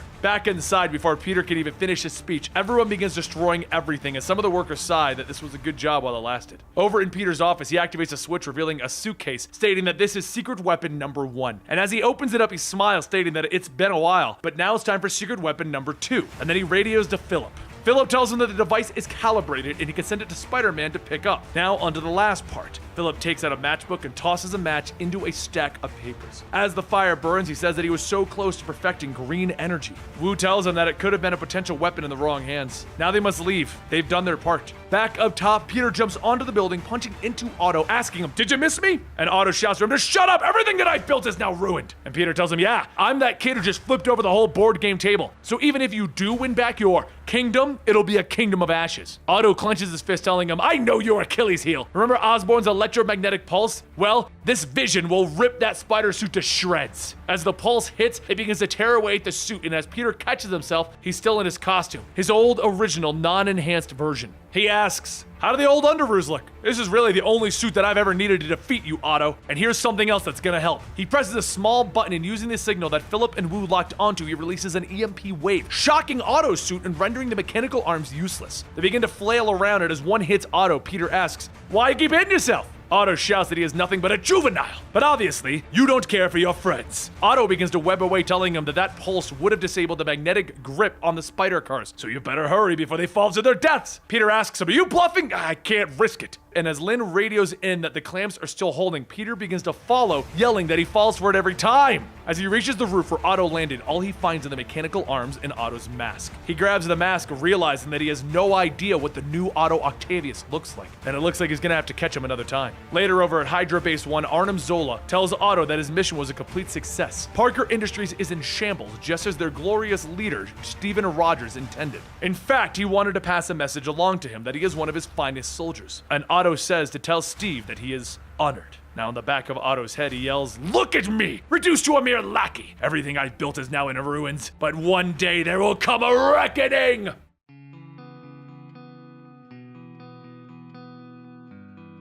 Norman continues altering and changing the serum in hopes to finally get back to becoming the Green Goblin. As he injects another dose, he times it, but this time, it's the same as before.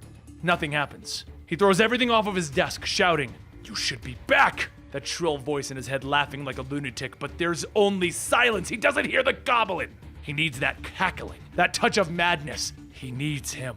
So Norman tried visiting doctors, psychiatrists, even acupuncture. All of it had the same result. Nothing. However, after Norman's acupuncture session, the doctor mentioned that there might be something that he could try. It's a little more unconventional, but this place is not easy to find. Desperate to try anything, Norman followed the woman's directions to a temple in the mountains. One thing that she did say was that not everyone can even see it, but for Norman, he did. In front of the temple, the three monks welcome Norman to the Temple of No Name. They say for him to find them means that he has insurmountable will. To see them speaks the strength of his spirit. To even attempt such a journey speaks of a great need. Norman then asks, "Can you help me? Can you heal me?" And Master Ox asks, "What about his face?" And Norman tells them that the way his face looks means nothing. He cares not about his appearance. What he needs to be is restored to who he is on the inside. And Master Ox then says that that is the correct answer. Now follow them. As the monks take Norman inside, he sees a jewel. And the monks say that before he begins his journey, he must pass the test. Behold, the Emerald Oracle of Icon. Norman asks what is he supposed to do, and Master Hawk tells him, "Master. If he wishes to learn their ways, he must address them as Master." Now ask again. He hesitates for a moment and then he asks, "What am I supposed to do, Master?" Master Snake then says that that's better. Place your hand on the gemstone and it shall reveal your true potential. He reaches out asking, his true potential for what? And Master Snake tells him that his potential as a practitioner of the mystic arts. As he places his hand down on the gemstone, the room begins to fill with a green light, and Master Ox says that it is astounding. They will begin his training immediately. Time begins to pass, and Norman learns the old monks' ways. He learns of their spells, their rituals, katas, and devotionals. One day, Norman asked Master Ox, how did they even get their names? Are they ranks or titles that they earned? And Master Ox tells him neither. Every man has a spirit guide, a totem which links him to this world. There will be a day when his totem makes itself known, and it will choose him as much as he chooses it. More days went by, and one day during meditation, a tiger appeared before Norman. Was this his guide? Was the tiger his totem? He must tell his masters. As the night came, Norman was taken to the room with several masks on the wall, and he was told to select the mask that would help him confront his personal demons. Looking at the wall, he reaches out for the tiger mask, but then he stops. He says no. He accepts nothing. He is Norman Osborn, and he will choose his destiny. As he pulls back, he grabs the mask of the goblin, wearing it while maniacally cackling. He then begins to conjure his personal demon, and as he casts his spell, Spider-Man appears out of a portal. Spider-Man says that he's got a feeling that he's not in Kansas anymore, and his spider sense is tingling. Norman uses all of his skills that he learned from the monks to overcome his personal demons, and he defeats Spider-Man. The monks watch, telling him that though he did not take the path that they would have taken, his trial is complete. What happens next will determine. And Norman stops them, asking, "Wait, one punch to the jaw and you think it's over?" He begins taking Spider-Man's body, weaving it into a small spider, shouting, "You don't even know the bug like him. He always crawls back, but never again." He begins to eat the spider, and the monks all stare in shock, telling him that he is a monster. He laughs, asking, "Who's going to stop me? That insect was the one thing holding me back. I can do anything now." The three monks begin to combine their powers and they attack Norman. But then there's a flash of light and Norman pulls his hand back from the Emerald Oracle of Icon. Norman looks, asking what just happened, and the monks tell him that that was his first and only test. The monks take Norman back outside, telling him that the other orders will be warned. These ways are not for him. He begins to walk off, telling him that he could have been. No, not could have, he can. Yes, this means that he can become himself again. They have shown him that much. The possibility is still there. He is still there. All he has to do is find a way to let the goblin out.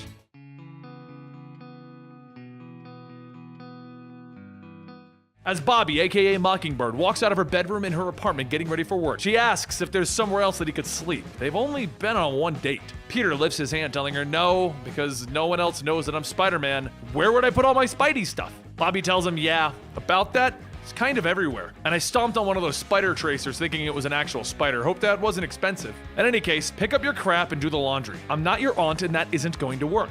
As Bobby leaves, Peter sits back thinking that this is it. This is his life now. Ex-billionaire CEO. He flips through the channels on TV and he can't find a station that isn't reporting on him and his gigantic failures. So he turns off the TV, grabbing the paper, and he sees that Bobby already clipped out an article about him to avoid hurting his feelings. As he gets up to get something from the fridge, he sees the clipping posted to the fridge door. And it reads, Peter Parker, threat or menace. So maybe she wasn't trying to avoid his feelings. Meanwhile, over on the Upper East Side, Harry Osborn deals with the fallout of Parker Industries, trying to salvage what little he can, as he was the vice president of this company. He tries to call Peter, but he's unsuccessful, and his son Stanley grabs a hold of some of the Parker Industries documentation and begins drooling on them. Harry calls for Liz asking for a little help, but she tells him that if it's regarding a bid on the Baxter building, then yes. As the head of Alchemex, she will gladly take that from them. Harry then calls in for the nanny, and she comes in taking the kids, telling Normie that they should let mommy and daddy have some time alone. How about they get a snack? As the doors close, Harry and Liz begin to kiss, and Liz just begins to think about it. If he hadn't raced home before all of New York was sealed in that energy bubble, then they wouldn't have been trapped together with nothing to do, only having time to themselves. Harry pulls back and he says that this is not how he pictured them getting back together, but them being a family again for the boys is important, so they really should work this out. Over in Midtown, the workers of the Daily Bugle are interrupted when they hear someone shouting, "Peter Parker! Threat or menace? Are you guys serious?" Everyone looks over to see Peter Parker looking rather unkempt, and Joe walks up stating that maybe they should put a pin in that.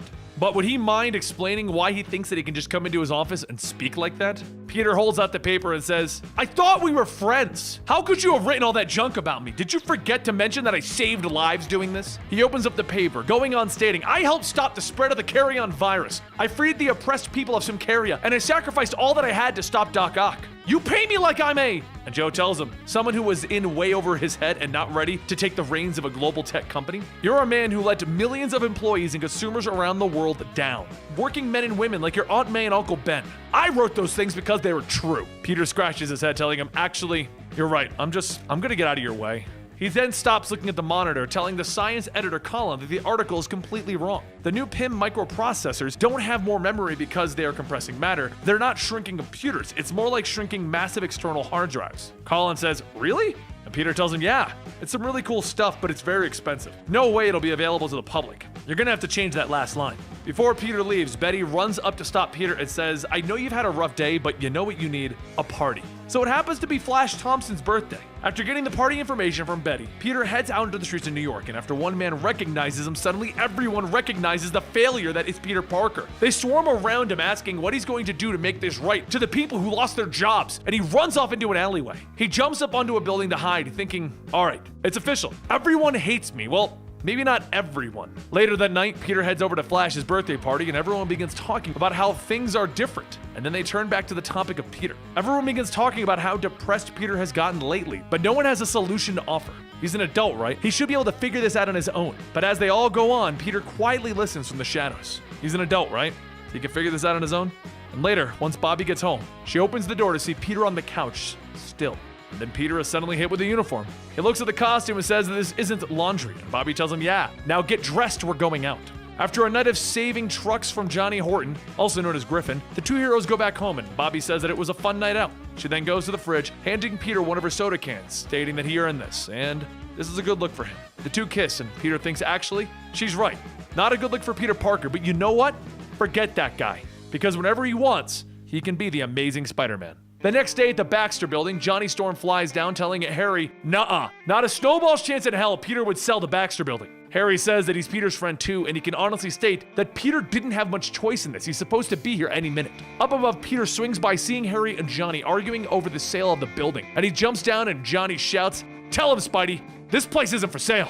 Peter tells him, actually, even though Peter may not fully have appreciated the complexity of the situation yet. And from what Peter said, selling the building was the only way that they could make back the money for the lawsuits. Johnny begins to glow as his body begins to slowly ignite, and he begins to shout, "Flame on!" And he throws a fireball right at Peter Parker. He then flies around trying to burn Peter, shouting, "This place was supposed to be held onto until the Fantastic Four could return." The two of them begin to fight, and Harry runs in shouting, "You guys can't do this here! It'll void the sale!" Johnny throws another fireball, hitting the Fantastic Four statue, knocking his own statue's head off. And Peter then says that this is normally where I make a joke. Johnny lands and begins walking to Peter, telling him, "I'm going to." And Harry runs between them, stating, "Will you both just shut up for a second? Your fight literally created a smoke screen for us to be robbed. Look, it's Clash, and he's in the R&D lab looting." Up several floors, Clash is looking at a sonic transducer and says that there's no way that he'd let Peter Parker sell off his inventions. Time for them to pack it up. A voice tells him, "I am very disappointed in you." And hi, after all the promises you made about going straight, Clash looks up to see Peter and Johnny and hits them both with a frequency blast, shouting, "I just want what's mine." Behind them, two of Clash's men begin pushing down a device, and one of them says that maybe they shouldn't take something that they don't really understand what it does. Suddenly, the device begins to glow, and the other man says, "I'm not sure it's supposed to do that." As everyone begins to look back, the device begins to vibrate, and Johnny asks, "What exactly does that thing do?" Peter tells him that it's a self-recharging power source. It's stuck in an upward cycle. If we don't stop it, it's gonna take out the entire block. Clash shouts, "Wait, I could stop all of this with my null frequencies." And as he hits it, it doesn't do anything. Peter tells him, "Wait, we need to create a harmonic frequency, not a null. Look, we can take care of this, but we all need to work together." The three of them gather around, and Peter directs Johnny on where to weld, while having Clash create the frequencies to reduce the device's vibration. As the three of them step back, Peter says, "Now it'll either blow up our faces or..." And Johnny shouts that they need to stop the robbers. Peter webs up the robbers, telling them that they're not going anywhere. And as Peter looks back at Clash, he sighs, stating, "He must have masked his footsteps and got away." Johnny asks Peter if they should go after him, and Peter tells him, "Nah, who knows where he went? And he did help us stop this thing." Harry runs up yelling, "Are you freaking kidding? He took stolen Parker Industries tech. Of course you have to chase him." Peter strings up the robbers and tells him Clash only took what was his, so I don't mind that. And Harry stops him, telling him, "No, you don't mind, but Peter does care, and I'm the only one getting an ulcer over all of this. So you know what? That's it, I'm quitting right here and now." Peter tells him to wait, but Harry storms out, and Johnny stops him, telling him, "I'm still mad about the building, but you could really use a friend right now." A short while later, Peter is sitting atop of the Baxter building with Johnny, telling him that he was pushing science forward. He was helping people all over the world, and of course he would find a way to blow it all up. As Johnny tries to comfort him, Peter's phone rings and he answers it, stating that this is Peter Parker. "How have I ruined your life?" Joe Robertson tells him that he knows who this is, and this is his new life calling. Would he like to work at the Daily Bugle, but not taking photos? This is about science. The next night at Bobby's apartment, she asks Peter if he's sure that he doesn't want to just, sleep in a bed tonight. And Peter tells her no, he's got to focus on this. It's going to be a new day, a new job, the perfect job. The next morning at the Daily Bugle, Joe holds a staff meeting about their newest employee, but he hasn't arrived yet.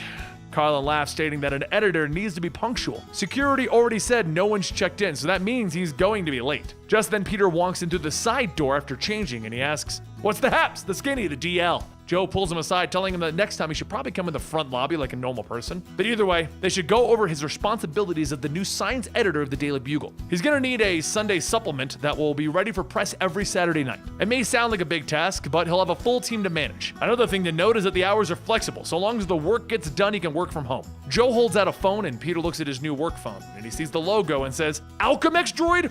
Really? I created webware." Suddenly there's a flash, and the woman holding a camera says, "Peter Parker's using an A-droid. Priceless." This is so a lock screen. Joe says that this is Ruby. She's the best tech reporter around. "Ruby, this is your new boss." Ruby says whatever, she isn't deleting this. Meanwhile, over in upstate New York, Xander Zinn walks Bobby through the Humanitech Robotics Incorporated facility, stating how Humanitech is lucky to have her and her security system expertise. Bobby tells him, well, to be fair, he is paying top dollar for it. And her phone begins to ring as she answers it, telling Peter that yes, she's having a good day, but more importantly, how is his day? Peter sits back at his desk, telling her it's sort of good. People are somewhat tolerating him. And for his first assignment, he needs a big sexy science story for her, but he stops himself, stating, "Wait, you're working at Humanitech, the robotics laboratory with revolutionary AI? Since when?" "Oh, okay. Maybe I have been a little too caught up in myself to ask where you're working." After a few more minutes, Peter jumps up from his desk, shouting to his team, telling them all to grab their bags. They're going on a field trip. A little while later at Humanitech, Xander gives the tour to Peter and his team, and Xander explains how they're working to change the world. Just think an android in every home. Xander whispers to Peter that he's sorry. He doesn't mean to rub in their success. Peter tells him it's fine. He's been getting over it. This is his moving on phase. As everyone passes by the playroom for the androids, Peter looks up at the computer screen and notices something strange about the AI's programming code. Those patterns almost look like brain waves. Xander tells him that he has a good eye. They're modeled after human-level thinking. While the processing is affordable, sadly, the chips require hard-to-get materials. Peter tells him that affordable doesn't really normally mix with hard-to-get materials, but okay. Meanwhile, Colin, a science editor, begins prying open one of the androids, stating that maybe they should take a look inside to see what's going on. Xander shouts for him to stop. They all signed waivers. He's ordering him to stop now. And the android's eyes turn red, and it begins to shout, "Execute, stop." Peter's spidey sense begins to go off, and he jumps over, grabbing the android. He then struggles with the android to pull it off, and as he fights with it, the android says, stop me, please, stop." Peter looks at Bobby, and Xander yells at everyone to get out. If they mention any of this, he will sue them all. Later that night, Peter and Bobby sneak back into the Humanitech facility, and Peter says, "All right, we gotta be super stealthy about this." Bobby walks in the front door, and after a few button presses on the keypad, the door opens and she says that they can just go in since she's the one who designed the security. As the two begin to look at the computer, they all stand by Humanitrons beginning to turn on, and those Humanitrons begin to swarm around them. While they begin to fight, Xander runs by asking what is going on. Why are there two Avengers in his building? You're going to ruin everything. One of the Humanitrons begins to speak, stating, execute, execute, execute, override, but please. Peter says, okay, and he begins to pry the panel that Colin was seen messing with earlier. As he peels it off, he sees a small object, and he says that this must be the silicone matrix. Phew! He thought it might be an actual brain. But then the Humanitron says, cape. The silicone matrix pops out and the android begins screaming until the silicone matrix shatters on the floor. Bobby says, oh god, it was screaming, and Peter tells her no. They wanted this. He begins to rip the plates off, allowing the silicone matrix to shoot out and fall to the ground. Xander shouts, how could you do this? Everyone is going to win, and there would be one less supervillain in the world. And Bobby stops, asking, what are you talking about? The more of the silicone matrix that hits the ground, they all begin to turn to dust, and then they begin to bond together, forming a person. And a woman shouts, I am free! Peter says, whoa, that's not Sandman, who is this? And Bobby says that that's Quicksand, one of Thor's baddies, and no, this isn't about him. Quicksand pulls her arms back, and Peter runs by shouting, hey, I was the one who freed you! Don't I get some wishes or something? She stops and then says, fine, I owe you that much. I won't kill Xander for now. As a massive sand tornado appears, Quicksand flies out through the roof, and Bobby says, great, now I have to get another job. Peter tells her, don't worry, I got you covered now. I'm working. And speaking of that, I should probably get to work. The next day over at Harry's apartment, he and Liz come home after looking at buildings for Alchemex to purchase, and that's when he notices the boys have band-aids on. He asks Emma the nanny what happened, and she tells them that you know how boys are, always roughhousing around the house. Harry looks at Stanley and says boys will be boys, and Emma goes on saying, of course, don't worry. She treats these darlings like her own flesh and blood. And in Emma's hands are two small vials of blood. Later over at the Daily Bugle, Peter's team looks over at the article, and Joe tells everyone to take a bow, science section. It's not every week that you get the top of even the front page. Joe pulls Peter aside, telling him that today was a great start for them. So what will he have for them next week? Peter says, oh, this is how it is now? And Joe says, yep. Feel up for the challenge? Peter looks around, folding his arms, stating, it feels like he's home.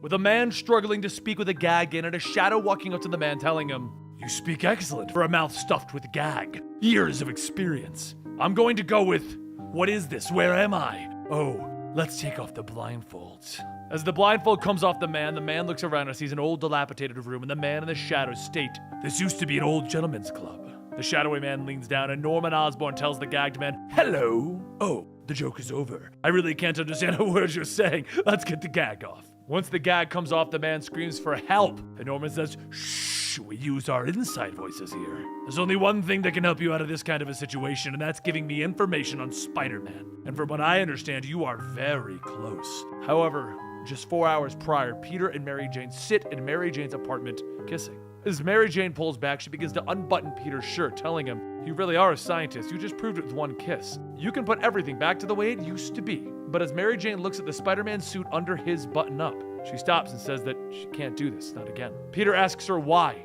You're the one person on Earth that understands all of this more than anyone. Mary Jane tells him that that's the point. She knows. All it takes is an alarm, or a scream, or a late breaking news, and poof, you're gone. I'm not even going to ask you not to be Spider-Man, but I can't stay up not being able to sleep wondering what if. And as the moment begins to get awkward, Peter sighs and says that he gets it. There's no going back. He should probably be going now.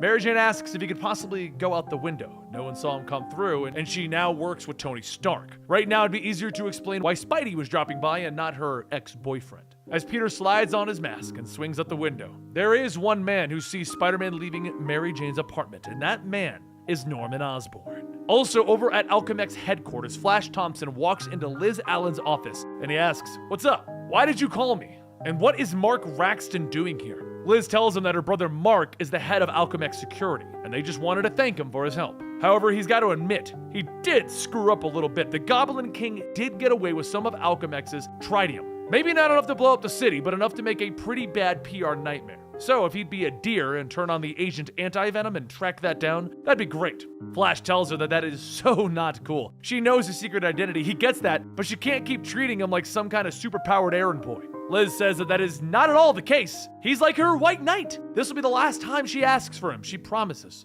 Flash begins to leave the office and Mark says, yow, I know that look. He wasn't just steamed, he was molten. Liz sits back in the chair smiling, stating to just let her have this one. She's bossing her old high school boyfriend around. Her ex-husband works for her and is looking after the kids, and here she is running a multi-billion-dollar company, just living the dream. Back in the current time, though, with Norman Osborn having a man tied to the chair, he simply says, "Yes, there are so many people in the mix, and one that no one knows about, but..." Norman stops himself. "Ha ha ha! Almost gave everything away. I'm so good at this." And then Norman stops and listens and says, "There's some vermin here breaking into my toy box. Don't go anywhere, I'll be right back." Down on the lower levels, Goblin King is rummaging through the crates, stating, pumpkin bombs, gliders, razor bats, all standard issue. Where's the big guns? The worst goblin cash ever. Norman's voice then tells him, "You know, beggars can't be choosers. But in your case, there can certainly be losers." Goblin King looks up and asks, "Norman, I'm not scared of you. I know what Spider-Man did to you. You can't physically turn into the Green Goblin anymore. Norman Osborn is a nobody."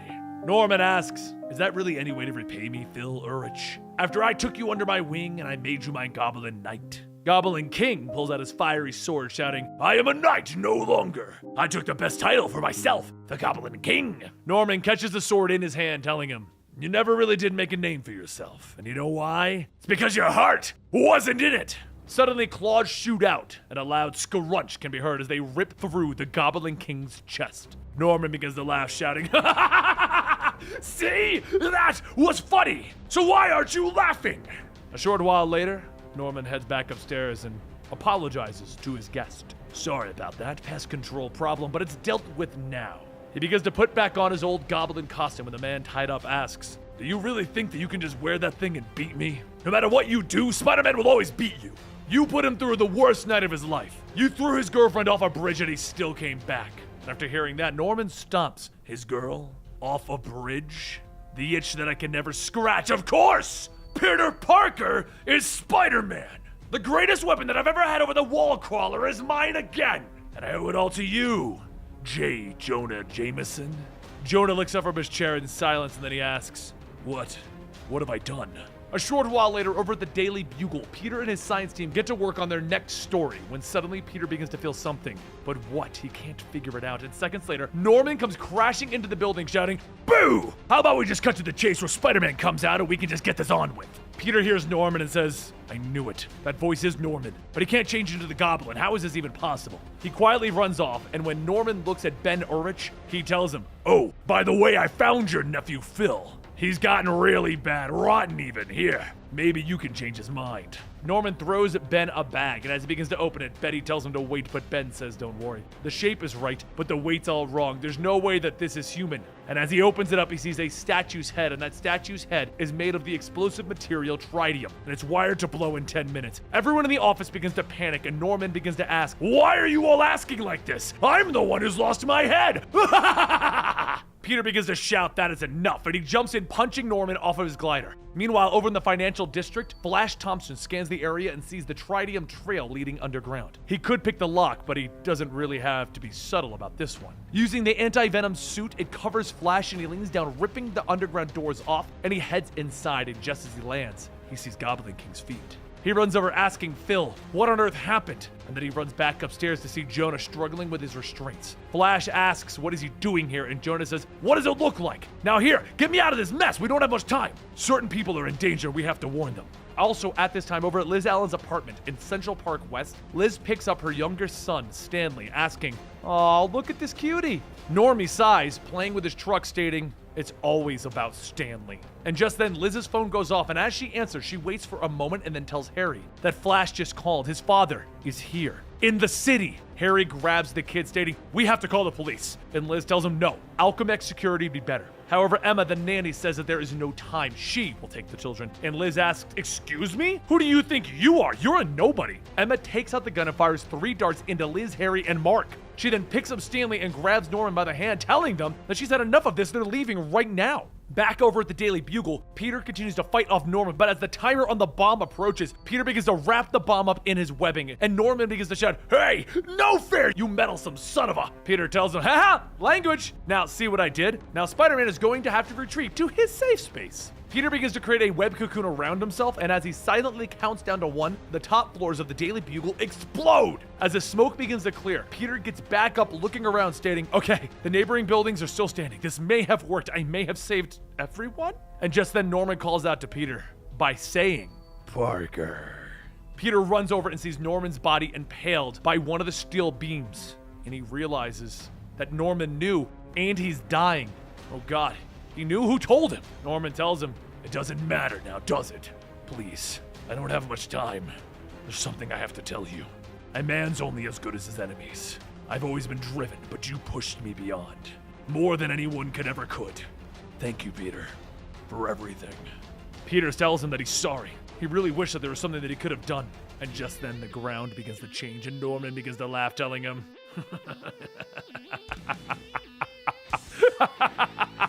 You feel it, don't you? Well, wish granted. The red liquid on the floor begins to cover up Norman Osborn, and then he jumps up in the Carnage symbiote. Norman lunges at Peter, and as he dodges, he places a spider tracker onto Norman and tries to lead Norman out of the city. But instead of following, Norman throws little Carnage bombs, and they begin to laugh while they're chasing Peter. And one of them bites onto his leg. Peter falls out of the sky, trying to get it off, but before he can, it explodes, sending him crashing into a nearby building. Norman follows the trail, telling Peter, Come out wherever you are. Let's get this over with. As Norman steps through the broken window where Peter landed, he extends a tendril to grab the spider tracker off of him, asking, Is this a new model? Oh, this is sound now. Very good. Well, listen to this. I'm offering you a one-time deal, a devil's bargain. See, I'm not interested in Peter Parker. I couldn't care less about the man. That's always been about the spider. So here it is. Give it up now and forever. Stop being Spider-Man, and I will let you live, no strings attached. But if I see one more web out of you, I will kill not just you, but everyone that you have ever loved. Mary Jane, Aunt May, Robbie, Betty, Jonah, even your dentist. They will die in ways that only a red goblin could imagine. Now, show me that you understand. With one final thwip, Norman Osborn looks out the window and he sees the Spider-Man uniform strung up on a flagpost, burning. Norman begins to laugh and Peter sits in the shadows stating, He's beaten. He's burned. His left leg is literally ripped open. He's useless. But Norman made one mistake. He is Peter Parker, the man in Spider-Man, and he will be the one to take him down. A short while later, and in no shape to fight, Peter calls in the help of some of his friends to keep his family and friends safe. But while everyone starts to get into position, back over at Liz's apartment, Liz and the others begin to wake up from the tranq darts that Emma had fired at them. As she gets up, Harry shouts, Where are the kids? My boys are gone and my father's back in town. There has to be something we can do. Liz grabs her phone, telling him that the first thing they're going to do is remain calm. Her and Mark will go after them. And Harry asks, How? Liz tells him that she's a billionaire businesswoman. She's had their son chipped. She knows where Normie is at all times. As the three of them get into the streets, Harry says that he can't believe that she had their son chipped. And Liz tells him it's for occasions like this. You could be a little more grateful. But back over with Jonah, he hurries back to his apartment to find it destroyed when Norman came after him. He begins to dig around in his desk and he finds his laptop and he makes a call to Peter. After a few rings, Peter finally answers and says, I really can't talk right now, Jonah. Norman's back and he knows that I'm Spider-Man. And Jonah says, I'm sorry, but it's all my fault. Norman tied me up and I wasn't going to say anything, but I slipped up. Peter stares for a moment before ending the call and then Jonah shouts, I could do this. I could fix the whole damn thing. Back over at the bus station, Normie shouts, I want my mom. And Emma tells him to stop that this instant. They're getting on the next bus out of here. But while Emma tries to bring Normie along, Liz storms through the crowd shouting, How dare you touch my son? Security, make sure that this woman does not leave. Emma then asks, how does she find them? And Liz takes Normie back with Harry asking, Are you working for my father? Emma shouts, Of all the stupid, I'm trying to get the boys as far away from here as possible. You may have well just led Norman right to us. And just then a passerby says that this is unbelievable. Can you guys take your family drama somewhere else? No one cares to listen. But that's when Norman Osborn reaches out to the man telling them, That's not true. I was enjoying the show. Norman grabs the man, throwing him into Liz's security team, asking, All right, who's got a kiss for Grandpa? Norman then looks at everyone, telling them, This is good. We can keep everything within the family. Mommy and Daddy are here. Uncle Mark, the kids, and Grandma Emma. Or should I say, Emily Lyman Osborn. Oh, Grandma, the lies you tell. Norman then leans into Emma, stating, You're looking pretty good. How about me? Have I changed? But then behind everyone, Clash reports in that he's here at the station, and just so they know, this is out of my league. Johnny Storm flies down stating, "Don't worry, we got this. You remember what symbiotes hate more than anything, right?" Clash sighs, Yeah. And Johnny flies in, hitting Norman with fire while Clash hits him with a sonic blast. As the attack fades, Norman stands there telling them, "Congratulations. I was having a moment with my family, but now you have my undivided attention." Peter comes over the comms asking what happened, and Johnny tells him, "Nothing. Absolutely nothing." Clash yells, "Screw this. I don't even know why I came here to begin with." Norman says the Goblin Serum, plus the symbiote ultimate hybrid. All of my strengths and none of the weaknesses. Just as Clash turns to leave, Norman holds out his hand, shooting out dozens of little red needles from his fingertips that bury themselves into both Johnny and Clash. Peter shouts for them to report, but Silk comes over stating, "Don't worry, I got Miles here with me. We're gonna take him out." Peter yells, "Do not engage! You are not ready for this, not even together!" Just as Peter says that, though, it took Norman only seconds to put both Miles and Silk down. Norman stands over the four bodies, stating, "Which of you should I kill first?" And then Flash Thompson jumps in, telling them, "Back off!" He grabs a hold of Norman, and there's a sizzling sound coming from the point of contact. Norman begins to shout, "Ah! It burns! This was kind of unexpected." Norman then stabs into Flash, telling him, "It doesn't matter, you can still bleed like everyone else." While Norman lashes away at Flash, Flash tells him, "Well, that's the cool thing. My anti-venom suit hurts you and heals everyone else." Norman asks, "You don't say. Well, that's a shame that you're so busy while everyone's lying down and dying. Those people over there, they could really use your help." Flash looks over and tells Peter, "You isn't lying, buddy." But as he goes to heal Miles, Norman slashes away at his back. Peter shouts, "Keep your guard up!" And Flash tells him, "If I don't get to them soon, they could. No, I won't risk it. Not when I have the power to help everyone." Flash begins to use the anti-venom symbiote suit to heal everyone up, and just as he gets to Clash, Norman shouts, "It's like taking candy from a baby." He cuts away at Flash's back and he falls to the ground. Norman then says, "Normally I would finish things up, but I need to go find my son. Daddy's got some family bonding to do." A few moments later, Peter webs in and looks at everyone, stating that he's too late. But just then, Flash reaches up, grabbing Peter by the leg, and he begins to heal him. Peter asks what is he doing, and Flash says, "Giving you everything I got left. I'm taking the best player off the bench and putting him back in the game." Just outside the bus station, Norman lands down in front of Harry and the others, telling them, "Don't think I've forgotten about you, especially Normie here." Norman then swings his tail at everyone, telling them, "Okay, I lied. The rest of you, I can do without." Harry gets up shouting, "Whatever you're thinking, leave my son out of this. Take me instead." Norman tells Harry, "I'm sorry, but you had your chance, my boy. Now it's time to move on to the next generation." As the Carnage symbiote crawls onto Normie, Normie tells him, "Let me introduce you to the next generation. Welcome, kiddo, to the family business."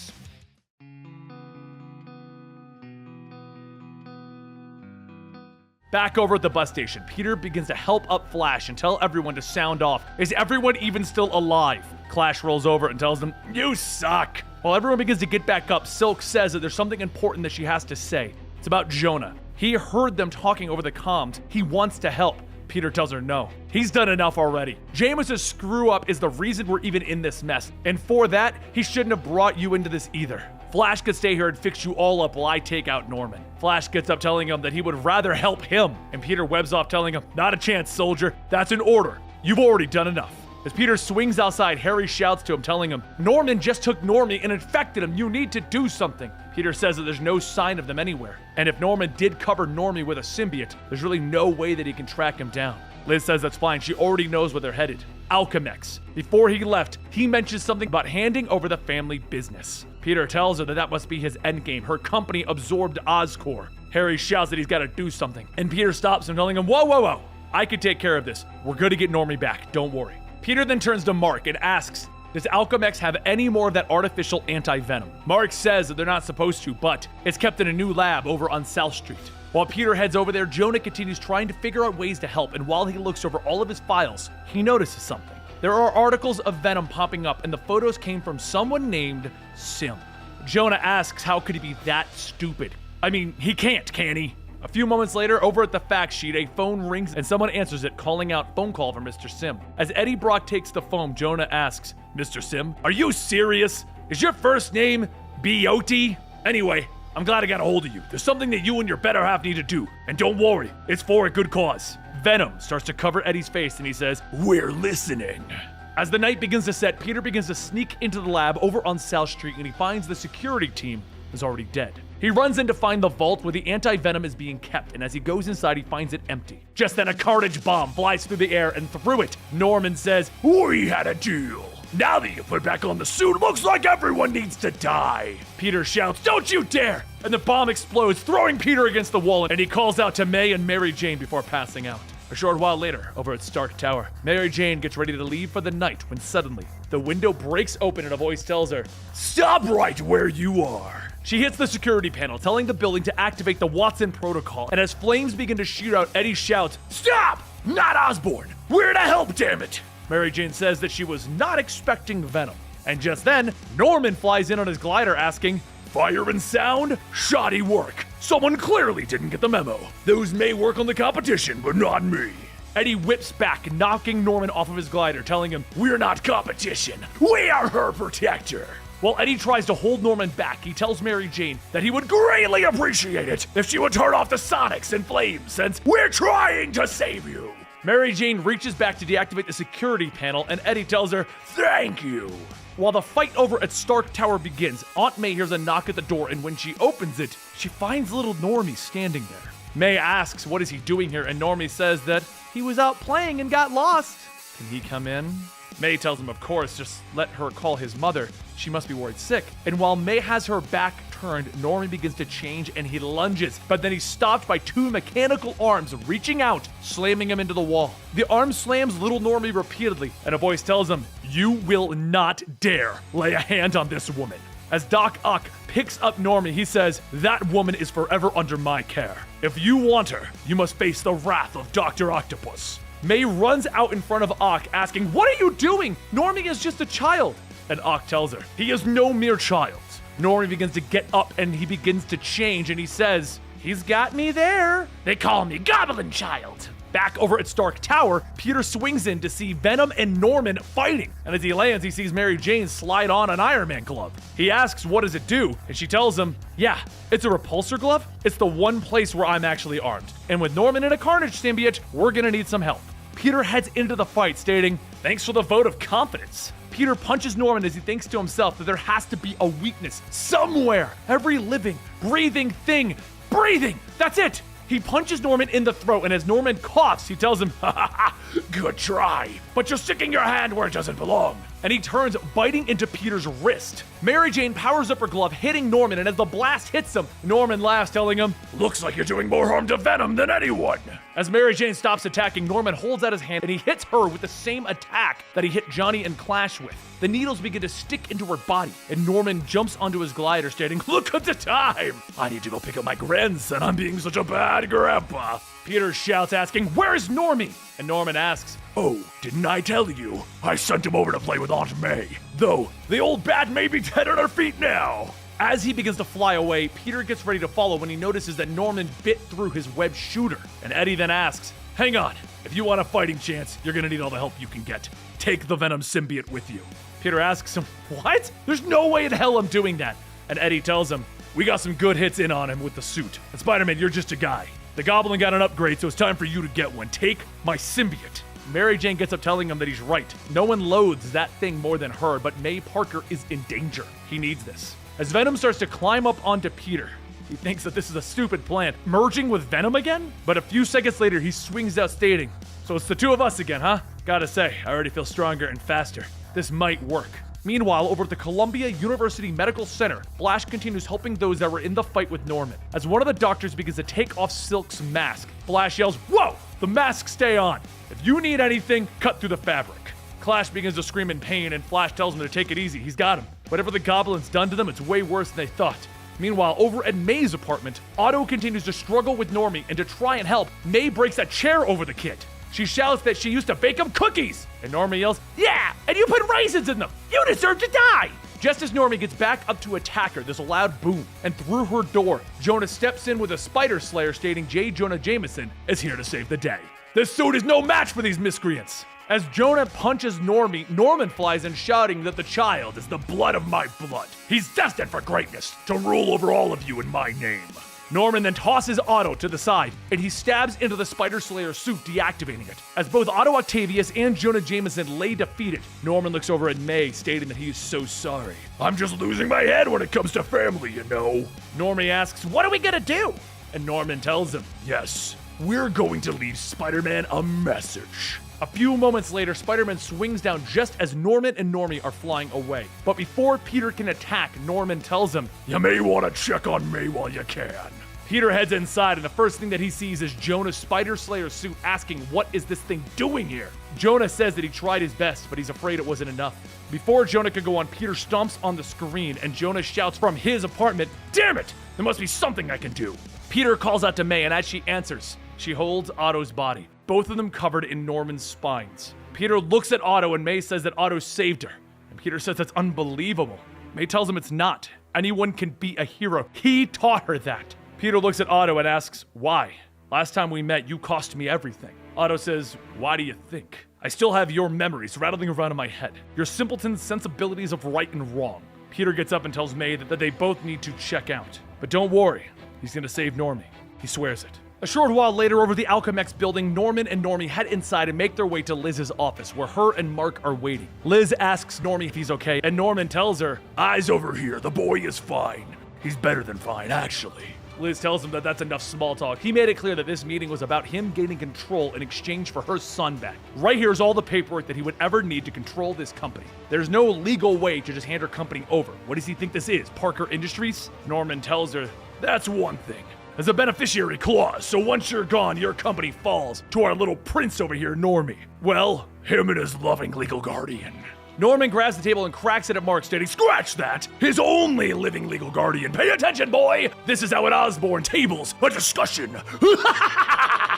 Liz pulls out a small device, hitting a button, and as she does, a door opens and Harry flies in on a glider with the Humatron, stating, I've always wanted you to stand up for me. Norman begins to change back into the Red Goblin, telling him, This should be fun. Sadly, though, robots do not scream.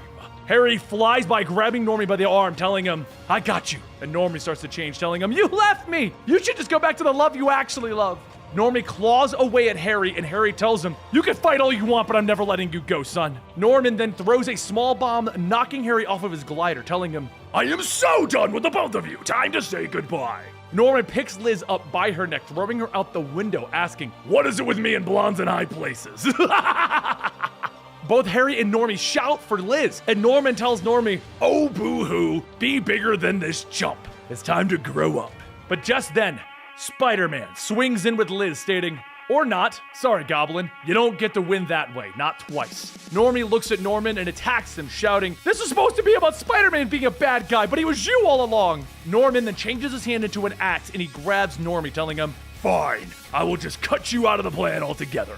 But as he swings down, Peter grabs the axe, telling him, You should have known that there was no way I was gonna let that happen to my godson. Harry grabs the glider, shouting to Norman that he should know. He's already dead to the family. And he throws the glider right into Norman's chest. Harry then grabs onto Normie, telling him, I'm so sorry that this all happened. But as he holds on, Normie shouts, I can't control it, don't touch me! Harry tells me he doesn't care. He is his son, and he promised he would never let him go.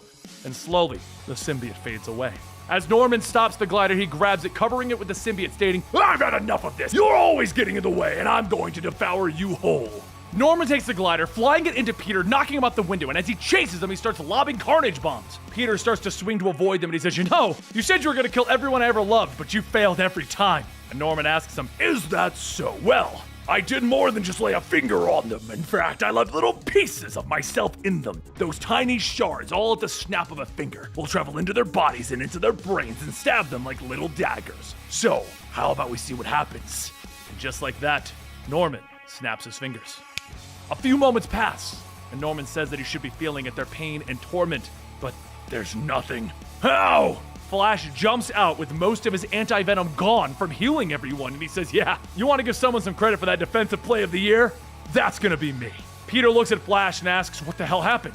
And Flash tells him, I did what a soldier does. I followed orders. It was after Goblin's attack on Clash that I noticed what had happened. Everyone who came in contact with the Goblin, they were tagged with those things. I used the anti-venom powers I had to remove them and ease the pain. And all those people are doing just fine. Peter shouts, All right! Corporal Eugene Thompson for the win! But how did you know about the first run-in with Norman? Flash smiles and he says, I overheard you talking to Silk, Pete. After that, it was easy to figure out where to go and who to help. Not such a dumb jock after all, huh, Puny Parker? Flash then says, all those times that I copied off of you and got you to do my homework. We even now? Peter tells him, hell, I've forgiven Doc Ock and Venom today. You? I forgave you a long time ago, pal. Norman flies in with his glider, telling him, that's very touching, but this guy's a little annoying. The glider shoots down, biting down onto Peter's arm, sending him off the building. And Norman jumps down, tackling into Flash Thompson. Flash grabs onto Norman with what anti-venom he has left to burn him. And Norman tells him, look, underneath all this red, I'm still a goblin with all my goblin toys. Norman squeezes down on Flash's neck, electrocuting him, laughing. Poor Corporal Thompson, gone in a flash. Peter hears Flash scream at him, and after hearing that, he shouts, no! And Venom begins to take over. Peter begins to lose control of the symbiote. He screams for Norman. And he jumps down. I will kill you. He punches Norman so hard that he flies through several buildings. And then he shouts, we will eat its brains. But Flash leans up, telling him, no, you have to calm down, Pete. Please. Listen, that suit's good now. Or it can be. I helped make it that way. Please, don't let your rage infect it. Don't be the reason it goes evil again. Peter looks at Flash, and as he regains control, he tells him, I'm sorry. Come on. We gotta get you somewhere. But Flash tells him, there's no time. Peter says, well, is there enough anti-venom to heal you back up? And Flash tells him no. Peter tells him, okay, I can give you back Venom. Venom can heal you. But Flash yells, no! It could still die if it comes in contact with my skin. I have anti-venom in my bloodstream. Besides, you need this edge. People are in danger. You just sent the Red Goblin to the heart of the city. People need you.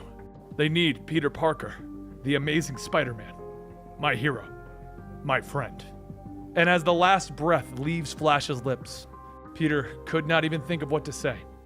But back over with Norman, his body crash lands into the middle of the city. And suddenly people begin taking pictures of him. He asks what's going on, and a Spider-Man cosplay tells him that this is his corner. Who is he supposed to be anyway? Norman tells him, okay, and he gets punching right through the man, telling him, I'm the guy who kills Spider-Man. Get it? Who else wants a picture? Peter swings down, shouting, stop laughing! You just killed my friend! This is not a joke! And now another man is dead. Norman tells him, you know, that's the thing. Spider-Man cares too much. What would you do if I just started killing everyone? He starts throwing several carnage bombs into the air, and as some of them start going off in the crowds, Peter webs everyone up to contain as much of the chaos as possible. Norman laughs, telling him, nicely done, Bug Boy. You're on fire, or rather, will be. Peter swings down with another explosion going off, and he manages to catch himself on a street pole before hitting the ground. The officers call out to him, but Peter tells them, get away! And the officers shout, no, behind you! Norman grabs him, slamming him down, shouting, still holding back! That's your problem, there's no killer in you. Norman Osborn will be victorious. But as Peter struggles, he says, that's where you're wrong. This isn't your win. This is Carnage's win. All the credit will be to that suit and Cletus Cassidy. Inside the back of Norman's mind, he can hear Cletus laughing. Yes, I'm the one who killed Spider-Man. Norman pulls back, shouting, no, I'm the one who calls the shots. It was all me. Peter gets up, saying to himself, that's his weakness. Pride. Achilles' heel, meet Norman's ego. He stands up, telling him, how about we do this once and for all? The two of us, no gimmicks. Sound familiar? Peter then removes the Venom symbiote, telling him, don't worry, I know what I'm doing. Get clear of all these flames. Norman rips off the Carnage symbiote, shouting, damn you, I never needed anyone. This is the real me. All I've ever needed to kill you. Peter charges in, punching Norman before he has a chance to attack. But now that Norman doesn't have the suit, Peter's spider sense is working again, and it's pinging like crazy. He looks back at a car on fire and realizes the gas tank is about to explode, and as it does, it knocks him to the ground. Norman gets up, stating, tides have turned, Spider. Norman then begins beating on Peter, and as Norman swings once more, Peter catches it, punching back. He punches over and over, telling Norman, my friends, my family taught me everything that I know. They are with me in everything that I do. They give me strength to fight and live. And that last punch, that was for Flash. You're gonna be webbed up like every old common crook. You will live, and you will remember this day. Norman calls out to the symbiote to come back, but with Norman and the symbiote separated, Peter takes a motorcycle, slamming it down, causing it to explode.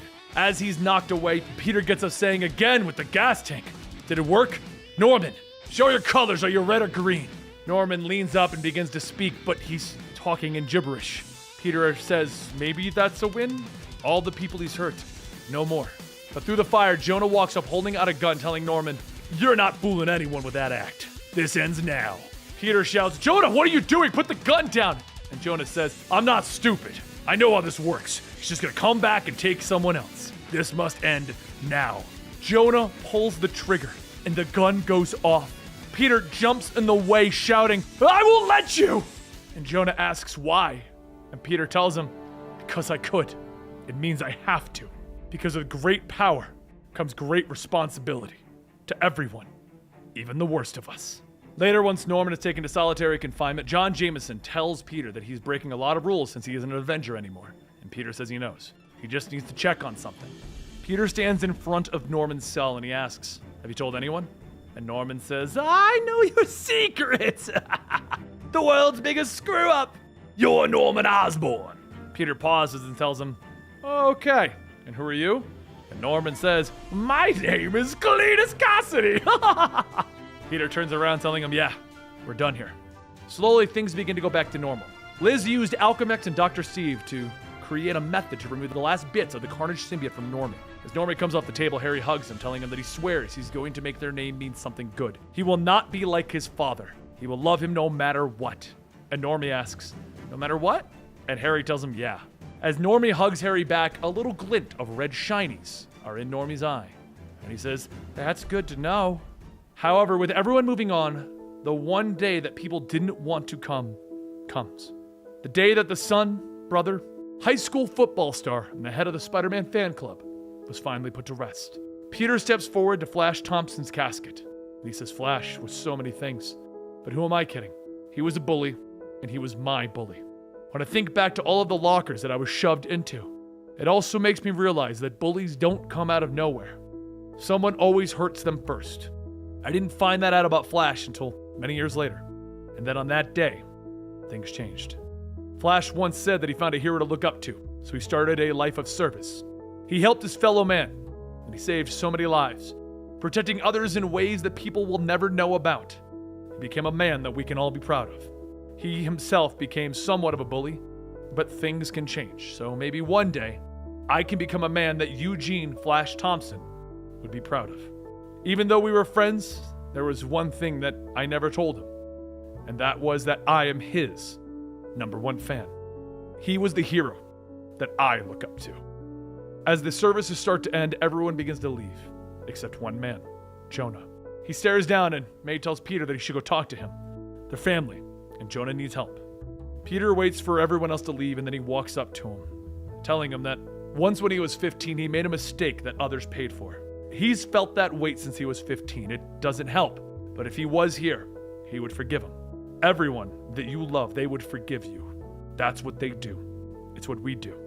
After everything that we've been through, I can forgive you for everything and anything. Jonah turns back and says, Peter, my boy. But before he can say anything, there's a scream in the distance, and Jonah says, well, what are you standing around for? Stop wasting time, you're needed out there. Peter asks, needed? As in necessary, me? And Jonah shouts, Parker! Peter pulls on his tie and he says, all right, I get it. Jeez. Jonah watches Peter run off and he starts to pick up the clothes that Peter left, stating, dang blast it, these will get all wrinkled. What would that boy do without me? And so, Peter swings into action, still recovering from his gunshot wound because that's what he does. He fights the good fight, saving the world one friendly neighborhood at a time. And there you have it, the infamous Parker Industries era for Spider-Man. A personal favorite, but definitely one that gets mixed reactions from people. So tell me your thoughts in the comments down below. Like the video if you enjoyed it, and subscribe to the channel if you want more videos. I'm Dan with Comicstorian, and we will see you next time. Rest in peace, Benny.